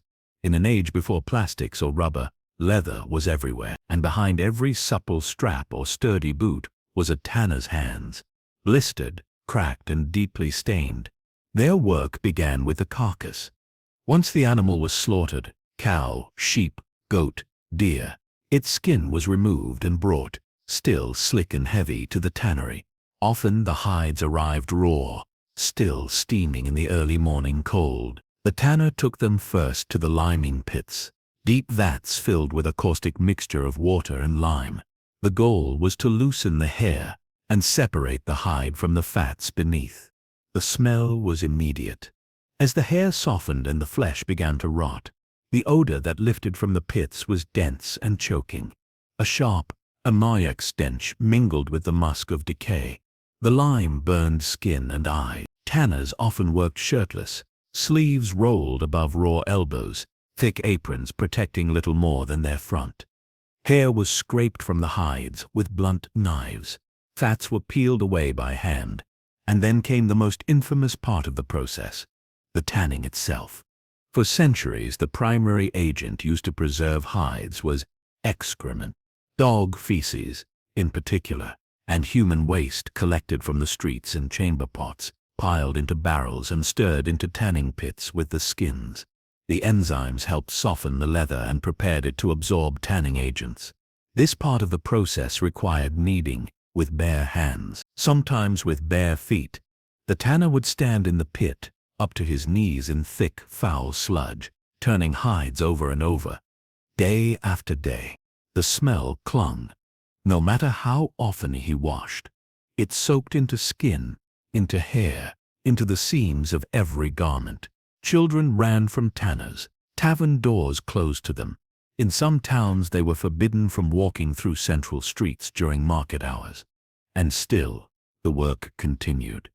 After the softening came the curing, done with tannins from bark, oak, hemlock, chestnut.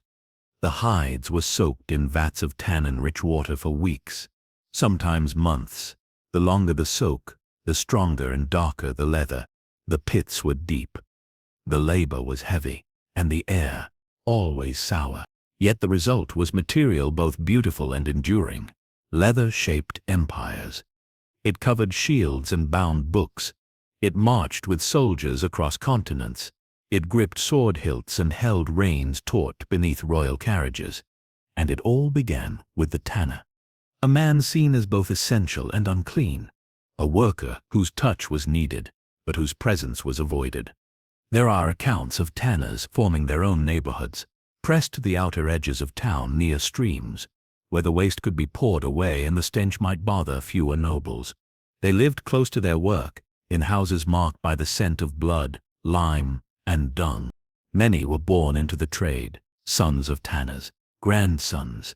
Their families taught them not only the skill, but how to live apart from the world, how to bear the isolation that came with the stench. The chemicals they used, even in those early centuries, ravaged the body.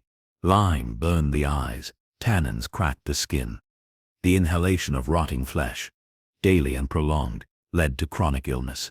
Wounds were slow to heal. Hands curled with age, joints stiffened, and still the work went on. Because without the tanner, society unraveled.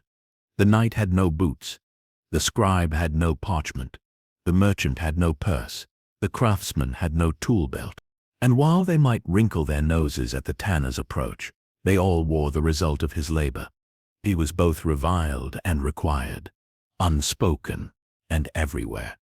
By the late 18th century, tanning began to change. Industrialization brought drums, chemicals, new tanning acids. The smell lessened, slightly. But even now, in parts of the world where traditional tanning survives, the process remains much the same. Hides, lime, flesh, bark, patience. There is something ancient in the act. The transformation of skin, once warm with life, into something that endures, not decay, but usefulness. Not death, but material. And the tanner, though rarely remembered, was the quiet alchemist behind it all, turning the animal world into tools for the human one, wading through rot so others might walk in comfort. We do not speak his name, but we carry his work wrapped around our waists, holding our pages, lining our palms. Leather that once stank of blood and bark, now stitched in silence. And behind it all, a man standing waist-deep in water, the color of old iron, his hands darkened by time, his life marked by the unseen sacrifice of every strip, every hide, every glove. In alleyways between crooked buildings, where refuse clung to stone and puddles carried more than rain, there moved a sound too light for the day and too quick for the night. The faint scratching of small claws, the flick of tails under crates, the soft squeal of a nest disturbed. And following that sound came the rat catcher. Long before pest control became a profession, before poison powders and spring-loaded traps, before sanitation laws kept rodents at bay, rats ruled the underworld of the city, and sometimes its rooftops too. They dined in pantries, bred in cellars, nested in thatch, and followed humans wherever waste and warmth would lead them. But with them came disease.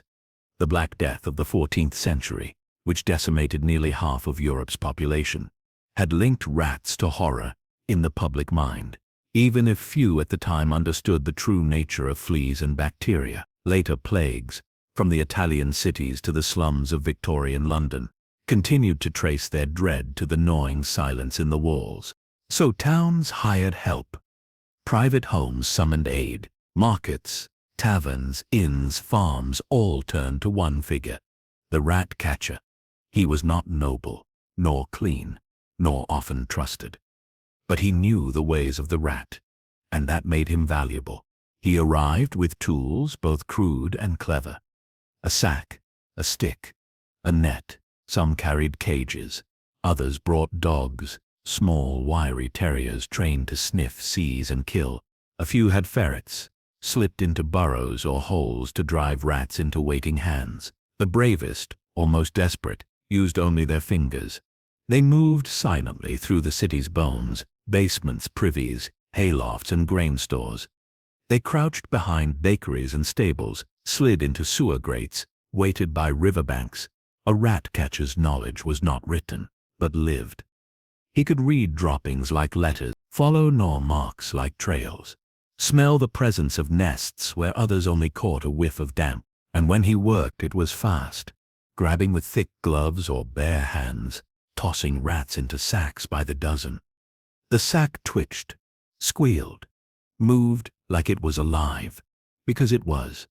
Inside, teeth, fur, eye. Some rat catchers killed on the spot. Others sold their catch alive to rat-baiting pits, where dogs fought rats for public sport. It was a gruesome trade, feeding both health and cruelty. In some cases, the rats were sold back into circulation, deliberately released so they could be caught again, a dark recycling of danger and profit. The rat catcher was often feared as much as admired. Children watched him from behind shutters. Adults avoided his eyes in the market square.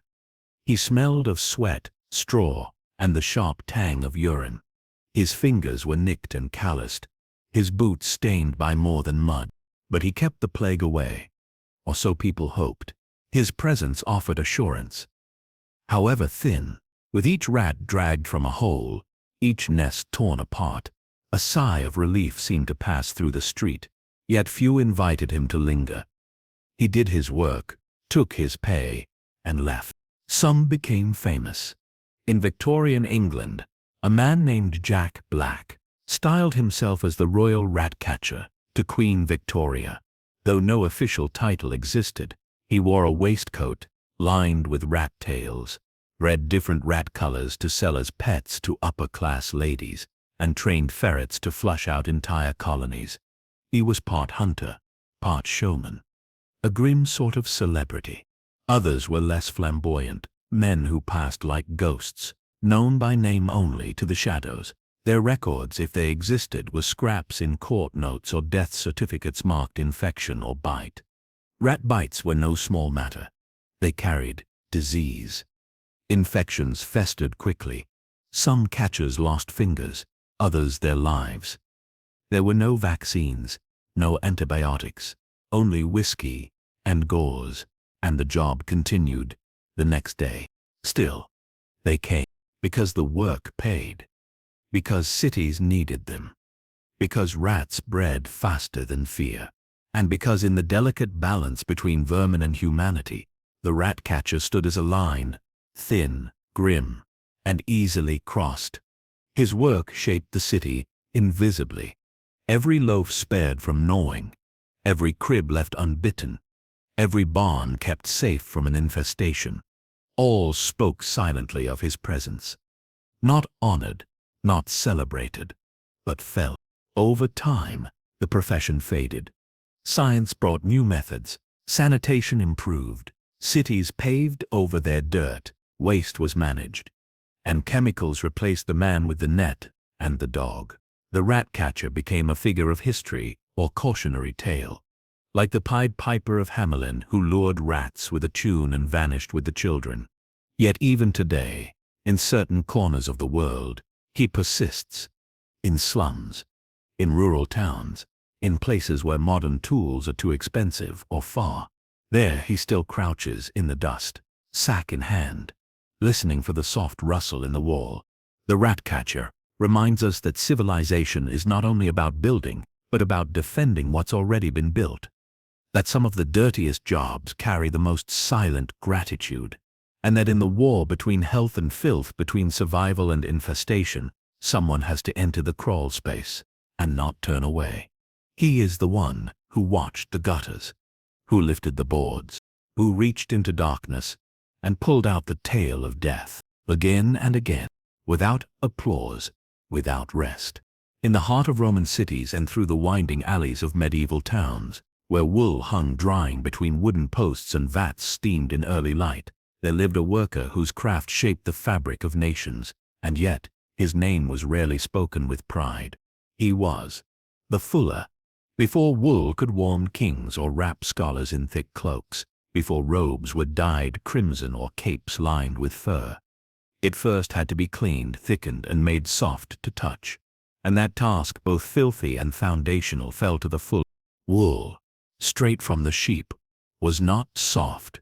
It was greasy, tangled with lanolin and dirt, clumped with burrs, seeds, and the oils of the animal skin. It held a scent both animal and earthy, thick with lanolin, dust, and dung. The fuller's job was to scour it clean, but not with soap. Not at first. He used urine. Human urine, gathered from chamber pots, collected in barrels, and delivered to the fuller's workshop. In ancient Rome, large jars for urinating were even placed on street corners, not for public relief, but for industrial collection. It was a city-sponsored supply chain, and the fuller was the end receiver. Why urine? Because it contains ammonia, a powerful cleansing agent. It stripped grease from wool like nothing else. It helped the fibers mesh and bind. It softened. It purified, by ancient standards. And so, fullers waded into vats of it, stomping the wool with bare feet, kneading and pressing and walking in circles for hours. They called it fulling. A rhythm was born in the vats, the soft slap of cloth, the squish of liquid, the steady weight of effort. Steam rose, stench clung, their legs blistered, their skin cracked, but the wool changed, becoming tighter, smoother, ready to shape.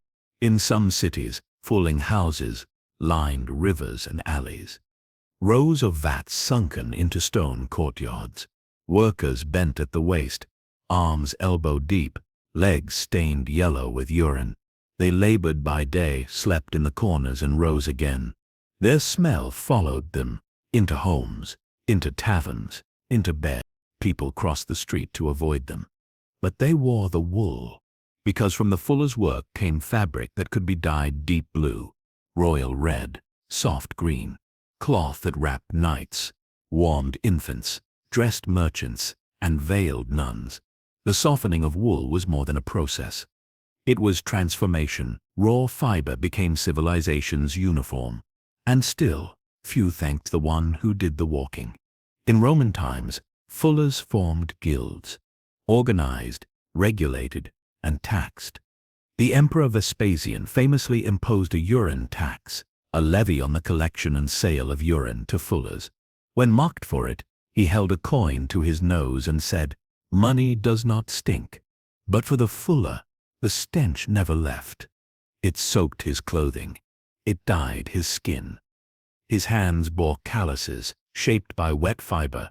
His knees ached from stomping. His breath, even his hair, held the sour trace of his labor. And yet, the work demanded skill. It was not simply soaking and squashing. The fuller had to know when the wool was right. Not too matted, not too loose. He had to watch the weave tighten, the strands take shape. He could feel the difference in texture, judge the readiness by the way it hung or wrung out. A mistake could ruin an entire batch. After urine, the wool was rinsed, sometimes in clear river water, sometimes in running fountains. It was then laid out to dry, beaten with wooden paddles, and stretched on frames. Some fullers also dyed the cloth, turning vats to color with herbs and minerals.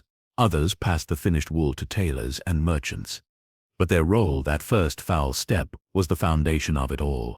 In the Middle Ages, as cities grew and textile production expanded, fullers became more common, more needed, and more despised.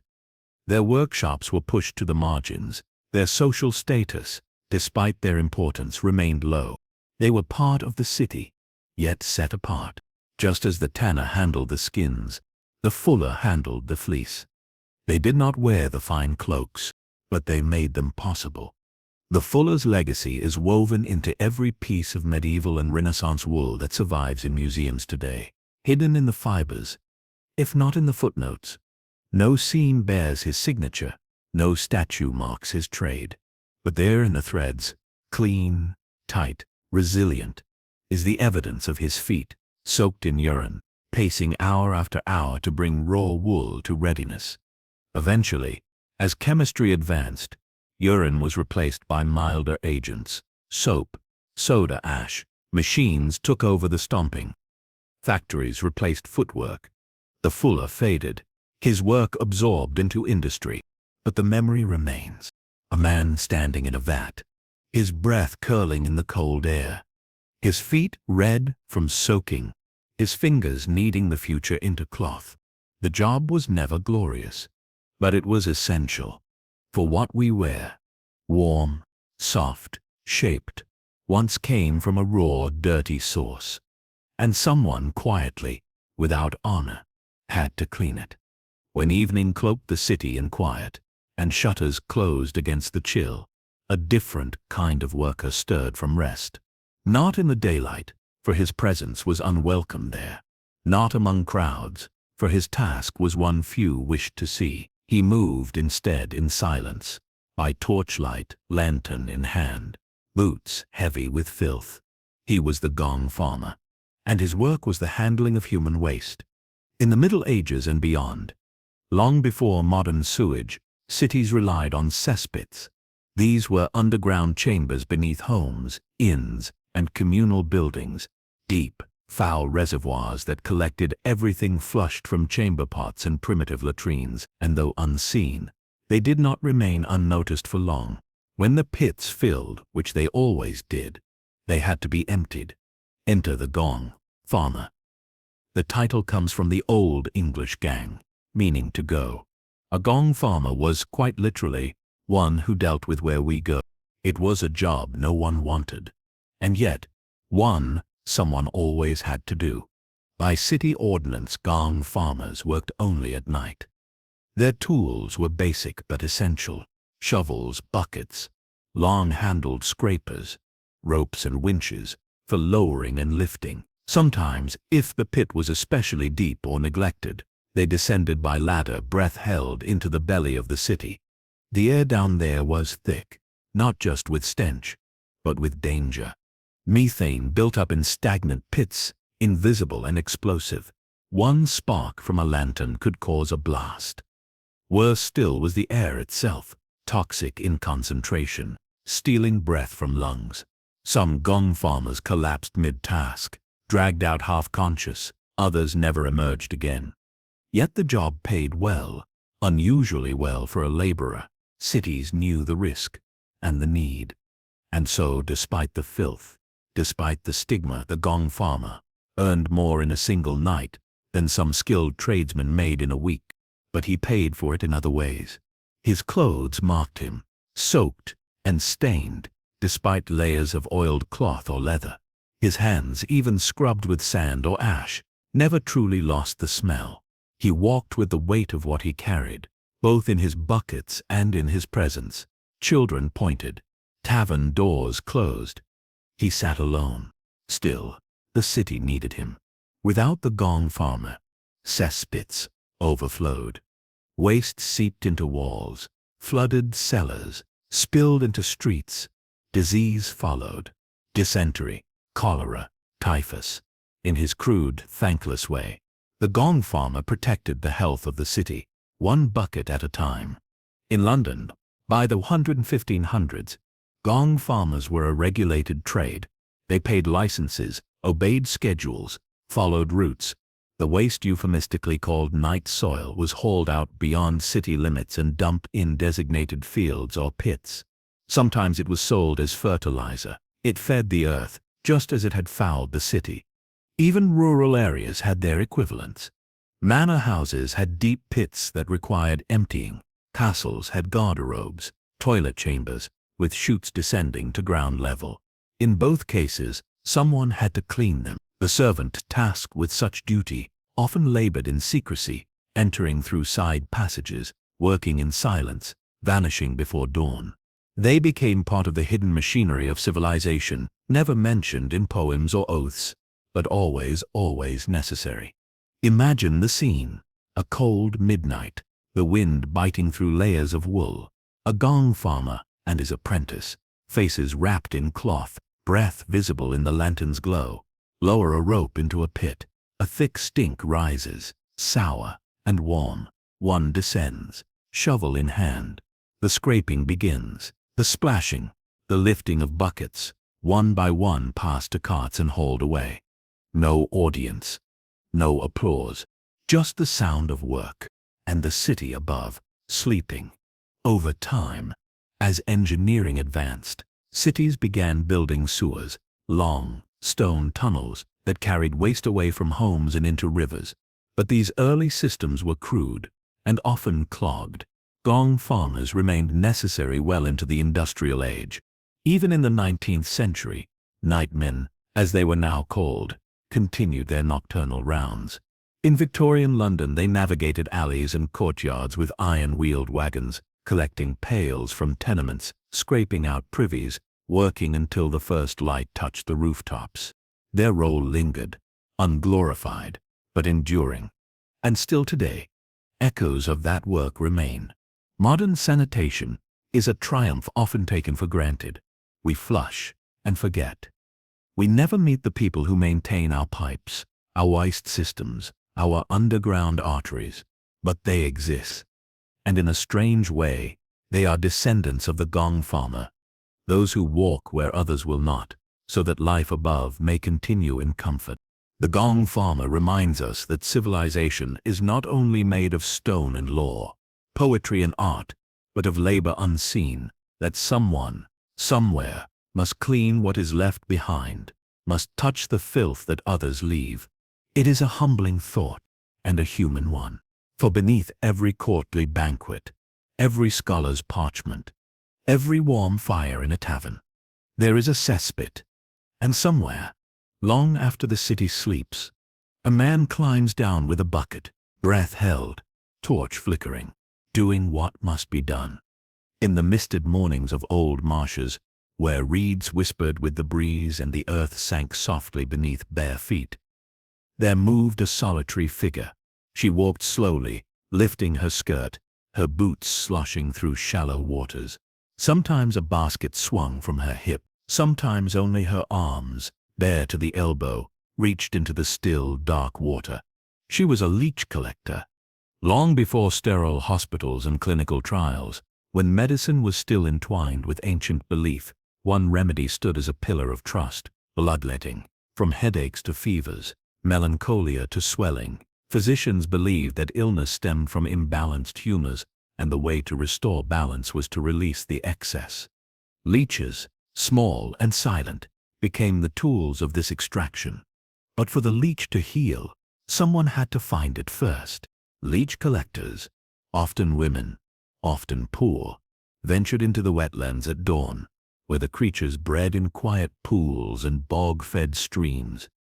The work demanded no certificate, no title, only knowledge passed down through calloused hands, where to walk, how to stand, when to wait, and most of all, how to endure the bite. For the easiest way to collect leeches was to offer oneself.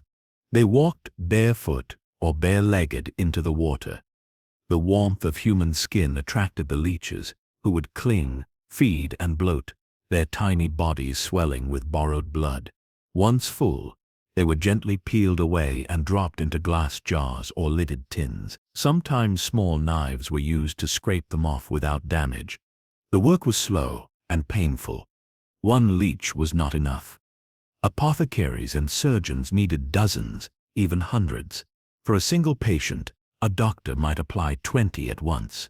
Hospitals kept jars of leeches in cool storage, changing the water regularly, and when supplies ran low, someone had to return to the marshes. Day after day, the wounds left behind by the leeches were small, but persistent. The saliva of the leech contained anticoagulants, substances that kept the blood flowing. A collector's legs often bore the signs, long scabbed lines where bleeding had continued for hours. Infections followed, swelling, even scarring. Still, they returned to the water, because the job paid, not well but enough. In a world where women had few paths to income, the marshes offered one, and because medicine demanded more and more, especially in the 18th and 19th centuries, the demand only grew. There were dangers beyond the bite. Marshes could be cold. Sudden storms turned shallow pools into swirling hazards. Mud pooled at feet. Snakes lurked. Mosquitoes swarmed. A misstep could mean illness, or worse, drowning in waters no one came to watch. And always, the silence. These were not townspeople, bustling and loud. The leech collector worked alone, or with a sister, a daughter, a neighbor, quiet, cautious, bent low to examine the still waters for a glint of motion, a ripple, a dark shape near the root of a lily. There are drawings from the time, etched with careful lines, showing women in long skirts, leaning into pools, heads bowed, baskets brimming. They are anonymous. No names, no records, just the suggestion of a quiet figure, doing necessary work for a society that barely noticed. Doctors, by contrast, were praised. Their cures applauded. Their leeches neatly stored in glass jars, ready to place behind ears, along spines, across temples. Patients paid for the bleeding, but not for the gathering. Even in medical texts, the role of the leech collector is rarely mentioned. She exists only between the lines, just as her feet vanished into the fog of the marsh. Present, essential, forgotten. Leeches fell out of fashion by the late 1800s. As germ theory grew, as surgery advanced and bloodletting lost its grip on medicine, jars of leeches were quietly removed from the physician's shelf. The collectors lost their purpose, and their small trade faded with the fog. But the leech never truly vanished. In modern medicine it returned, not for humors, but for healing. Surgeons found that leeches, with their ability to draw blood and increase circulation, helped reattach fingers, improve blood flow in tissue grafts, and save limbs after traumatic injury. Sterile, lab-grown, and precisely applied, they found new purpose. Yet no one walks the marshes for them now. No one bleeds for their collection. That part of the story has passed. And still, there is a quiet dignity in the memory. The woman at dawn, her skirt tied at the waist, stepping into cold water, watching for movement. Letting the pain come without flinch. Harvesting small lives to treat pain she would never see. Feeding a system that did not remember her name. Her work was uncelebrated. Her body bore the cost. But for centuries, her hands helped hold up the practice of medicine. One bite, one jar, one silent morning at a time. There are jobs that walk in shadow. Not because they are hidden, but because no one wishes to look too closely. Among these, one stands alone.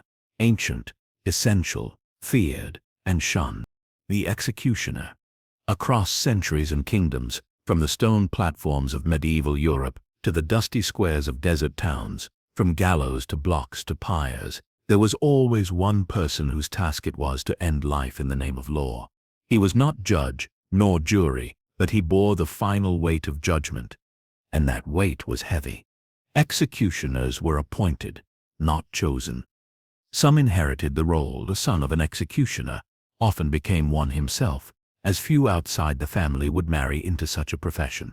Others were criminals offered a way out of punishment by accepting the blade. A few volunteered, often out of poverty, desperation, or exile from other trades.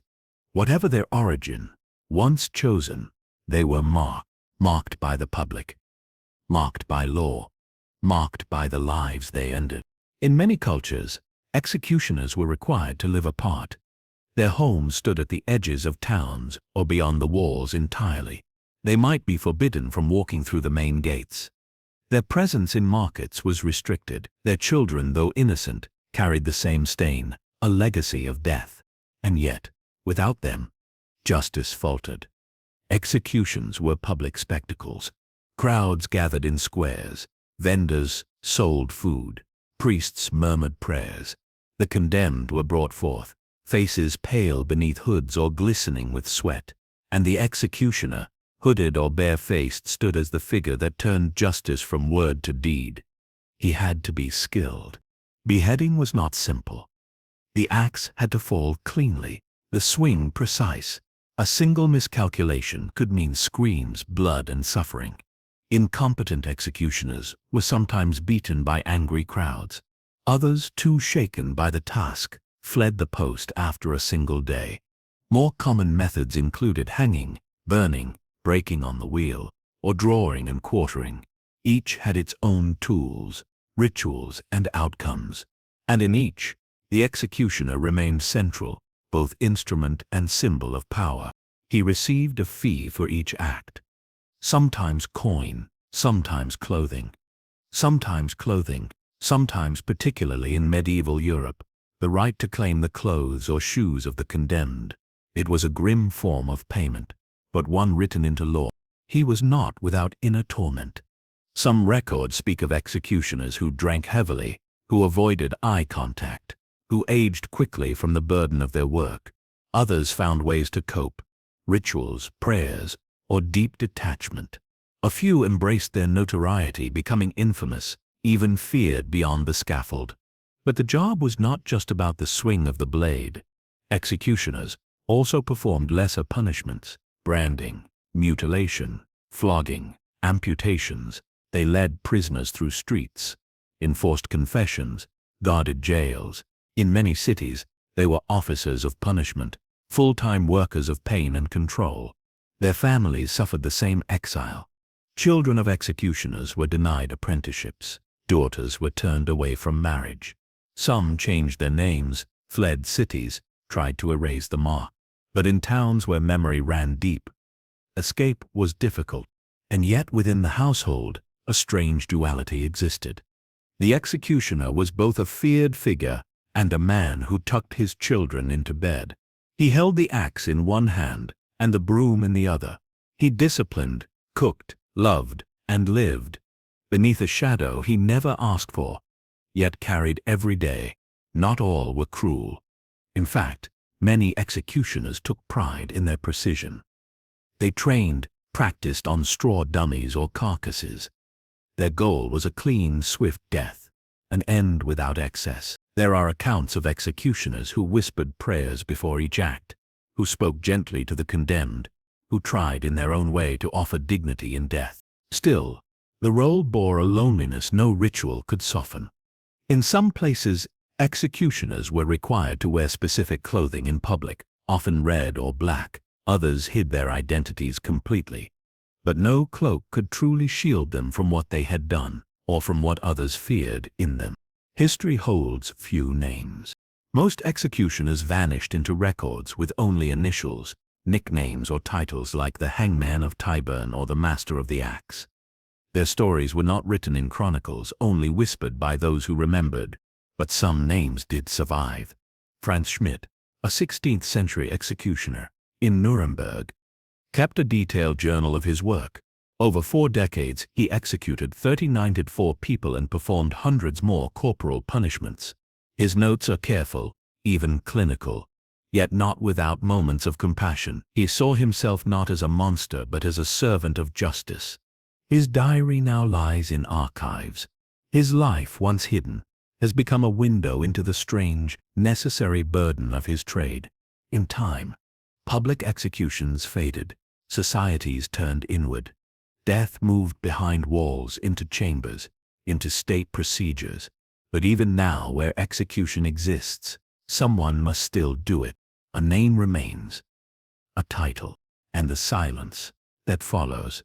The executioner reminds us that systems of power require hands, not just voices, that justice, even when righteous, can leave a stain, that carrying out the law can twist the soul, even when the hand is steady. He is a figure both feared and pitied, reviled and needed, human, yet haunted. And somewhere in history's shadows, he still waits, axe resting on a stone, eyes fixed on nothing, bearing the cost of obedience in blood. Under the cloak of midnight, when the streets lay silent and the breath of the city had slowed, there came footsteps through the grass, careful, deliberate. A spade whispered into the earth. Soil gave way. soft and cool, and below, within a coffin, still fresh, waited the body. Lifeless. Yes, but not yet left alone. They were called resurrectionists, body snatchers, the silent hands behind a booming medical age. In the 18th and 19th centuries, as medical science flourished, universities across Europe and America began teaching anatomy in earnest. Surgeons and students needed to learn not from drawings, but from the human form itself. And that required corpses. But corpses, legally acquired, were rare. The law permitted only the bodies of executed criminals to be used for dissection. And with the decline in capital punishment, the supply thinned. Yet the demand rose. London alone had hundreds of students, each requiring practice, each needing lessons that could not be found in books. So a grim trade emerged. Where law stopped, shadow began. Resurrectionists crept into graveyards under the cover of night. They knew which graves were freshest, marked by loose soil, by wilted flowers, not yet cleared. They came quickly after burial when the ground was still soft and the body had not yet decayed beyond use. Contrary to myth, they did not dig up the entire coffin. They dug at the head, broke through the top of the box, and looped ropes beneath the arms of the corpse. Then, with practiced ease, they pulled the body up through a narrow tunnel of earth, like drawing secrets from the past. They left the clothing. Taking it was theft, a punishable offense. But the body, unadorned, held no legal protection. In many regions there simply was no law against disturbing the dead. The corpse was loaded into a sack or crate, sometimes folded into a barrel, carted through alleys, beneath tops on wheelbarrows covered with straw. Some resurrectionists used heirs, borrowed under false names. Others paid off guards and grave diggers to look away. The destination was the anatomy school, delivered in silence, unloaded behind shuttered doors, and brought directly to the dissection table. No name, no funeral, just skin, sinew, organs and joints. Offered not to rest, but to knowledge. Students gathered around. Professors demonstrated incisions. Arteries were traced. Brains lifted. Hearts examined. And all of it made possible by those who moved among the dead. It was a dangerous job. Not only morally, though many felt the weight of what they did, but physically. Angry mobs patrolled graveyards. Families hired guards. Some planted iron cages called mort safes over fresh graves, or buried their loved ones beneath slabs too heavy to move. When resurrectionists were caught, punishment could be brutal, dragged before magistrates, paraded through towns, beaten by grieving relatives, imprisoned for disturbing the peace. Yet the law often struggled to define their crime. Unless theft was involved, or desecration could be proved, the corpse itself was not considered property, and the universities, though they denied involvement, were often complicit. They paid handsomely, quietly. A single body might fetch several pounds, a sum worth weeks of labor to the desperate. And so for many, the risk was worth it. The poor, the marginalized, the forgotten, they became the suppliers of science. Some resurrectionists were well organized. Gangs operated across cities like Edinburgh, London, Boston, and New York. They tracked burials, bribed church officials, kept ledgers. Some even employed scouts to follow heirs and mark new graves. The most notorious case was that of Burke and Hare, in Edinburgh, in the 1820s. But they went beyond resurrection, into murder. Rather than unearth bodies, they created them. They lured the vulnerable, suffocated them, and sold the corpses fresh. When caught, Burke was executed. Hare turned informant. The scandal rocked the city and stained the profession of anatomy for decades. In response, laws changed. The UK passed the Anatomy Act of 1832, which allowed legal donation of unclaimed bodies from hospitals and workhouses. Slowly the resurrectionists faded, their services no longer needed. Their nights, once filled with quiet digging and breathless haste, returned to silence. But the legacy remained. Because without them, many of the great surgeons, names we honor in halls and hospitals, would not have learned their craft. Their precision, their cures, their breakthroughs, all carved first into nameless flesh delivered under moonlight. The resurrectionist was not a hero, but he was not always a villain. He lived in the space between law and need, between the dead and the living, between decay and discovery. He served not the person buried, but the future patient, the one who might live because a doctor learned from death. And yet he bore the guilt. There are journal entries, unsigned letters, quiet confessions, men who said they felt haunted, that they saw faces in dreams, that they avoided graveyards in daylight, that even coins earned with cold hands felt warm with shame. But still they went, because medicine demanded it, because hunger whispered, because science could not wait, and because beneath the weight of earth, the past offered up its final gift, not words, not memory, but the body itself, not to be mourned, but to be understood. In the quiet halls of palaces and noble estates, where velvet curtains hung heavy and portraits of ancestors gazed from gilded frames, there existed a hidden figure, not a lord, not a prince, but a child whose role was tied to pain and protection. He was the whipping boy. To understand his place, one must first understand the weight of birthright. In many royal courts of Europe, the young prince or heir to the throne was raised in privilege, but also under strict discipline. Yet, by custom and law, the prince himself could not be physically punished, a symbol too sacred, a future king too valuable. Instead, the whipping boy bore the punishment meant for him. The boy was often of noble birth himself, chosen for his proximity, intelligence or friendship with the prince. He lived alongside the heir, learned with him, played with him, sometimes even became a companion. But when the prince misbehaved, the whipping boy was called forward to receive the rod, the lash or the strap. It was a paradox of closeness and cruelty. Imagine a sunlit chamber where two boys stand side by side. One, the prince, watches with wide eyes, his small fists clenched, his heart pounding. The other, the whipping boy, faces the stern tutor, who raises a cane or a birch switch. The blows fall. The prince feels none of the pain, but the lesson is meant for him. The boy endures each strike silently, his face set, so as not to alarm or provoke pity.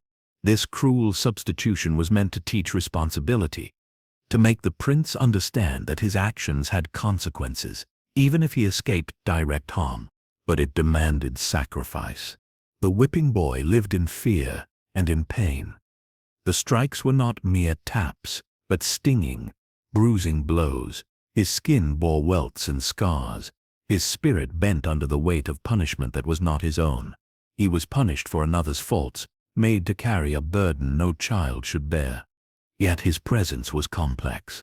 He was companion and shield, friend and scapegoat.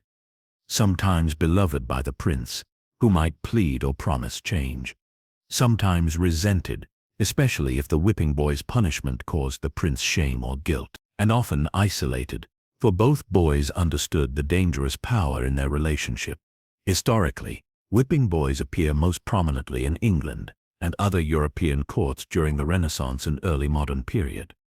Records are scarce and sometimes contradictory, but the role was recognized enough to inspire stories, plays, and later, novels. The whipping boy was often educated alongside the prince. He learned letters, languages, and court etiquette. He might grow up to serve in noble households, marry well, or rise in status. But always, the memory of the rod followed him. In some cases, the role was formalized. Whipping boys were appointed by the monarch or court officials. Tutors carried the rod, but the boy took the blows. It was a system that relied on substitution, but demanded complicity. The prince had to understand that while he escaped pain, his friend did not. The whipping boy had to endure with dignity, a quiet martyr for royal privilege. This arrangement reveals a society steeped in hierarchy and symbolism.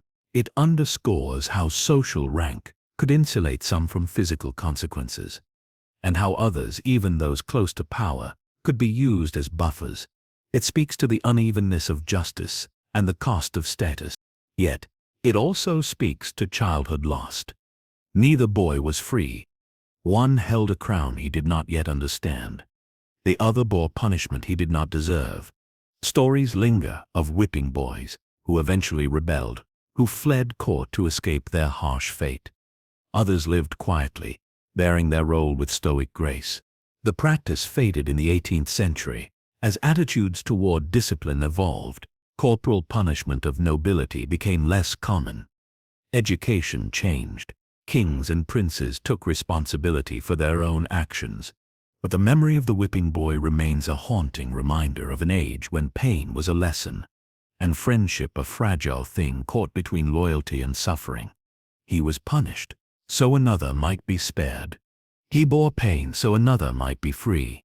And in that cruel balance lies a truth about power, that it often builds itself on the backs of the unseen. Along the muddy banks of great rivers, beneath bridges worn smooth by centuries, and in the shadow of towering ships, there existed a world unseen by most, a place where childhood was shaped not by play but by survival. This was the realm of the mudlark. In the sprawling cities of England, during the 18th and 19th centuries, particularly London, the River Thames was both lifeline and refuse dump. It carried goods, water, life, but it also bore waste, discarded items, and secrets sunk beneath its tides. Mudlarks were the scavengers who sought these secrets, often children or adolescents, sometimes orphaned or homeless. They combed the riverbanks at low tide, wading through silt and muck in search of anything of value: broken clay pipes, scrap metal, lost coins, bits of cloth, anything that could be sold or traded. Their hands were raw and cracked, their feet blistered by cold water and sharp debris, their clothes ragged, soaked through, heavy with grime. Yet they moved with a quiet determination. The mudlark's work was slow, meticulous, sifting through the thick black mud that clung to stones and wood, scraping with makeshift tools, pulling objects from waterlogged sand, watching the waterline, knowing when the tide would turn, when the river would reclaim its treasures. It was dangerous. The Thames was unpredictable. Sudden floods could sweep away the unwary. Sharp glass and rusted metal hid beneath the surface. Rats and other vermin were common. Disease was ever present. Most mudlarks had no adult protection. They worked alone or in small groups, sharing their finds or competing for spots. They knew the rhythm of the river better than many adults, the times when the mud was softest, when the water revealed its hidden trove. Their existence was precarious, often accused of theft, trespassing, or vagrancy. Mudlarks were targets of law enforcement and social scorn. They were symbols of poverty and neglect. Yet they persisted, because the river was both their home and their market. Their finds might support a meal, buy a piece of bread, or pay for a night in a cheap lodging house. Some saved to escape their circumstances. Others accepted the endless cycle of scavenging as their fate. The mudlark's world was one of contrasts: beauty and filth, life and decay, survival and despair. In their search, they uncovered lost artifacts, buttons from soldiers' uniforms, coins minted decades before, pieces of pottery from ships long gone. These fragments told stories of the city's past, buried beneath layers of sediment and neglect. In a way, mudlarks were unwitting historians, piecing together the material memory of a growing metropolis. As London modernized, the river was cleaned, embanked, and regulated. Laws against scavenging became stricter. The mudlark's world shrank. The children moved on, into factories, workshops, or the shadows of the city. But their legacy remains. In the forgotten objects pulled from the Thames, in the stories whispered by the river, in the history of survival on the margins, they remind us that beneath every great city lies a hidden life, of those who live not in palaces or parliament, but in mud and water, digging, searching, hoping, and in the quiet, at the edge of the tide, their footsteps still echo, small, steady, unyielding. Children of the river's edge, thank you for traveling through these stories of the past, of lives often unseen, yet woven deep into the fabric of history. Your love and support truly mean the world to me. Before we part, I wonder, where are you listening from tonight? May peace find you gently, and your dreams carry you softly beyond the day. Good night.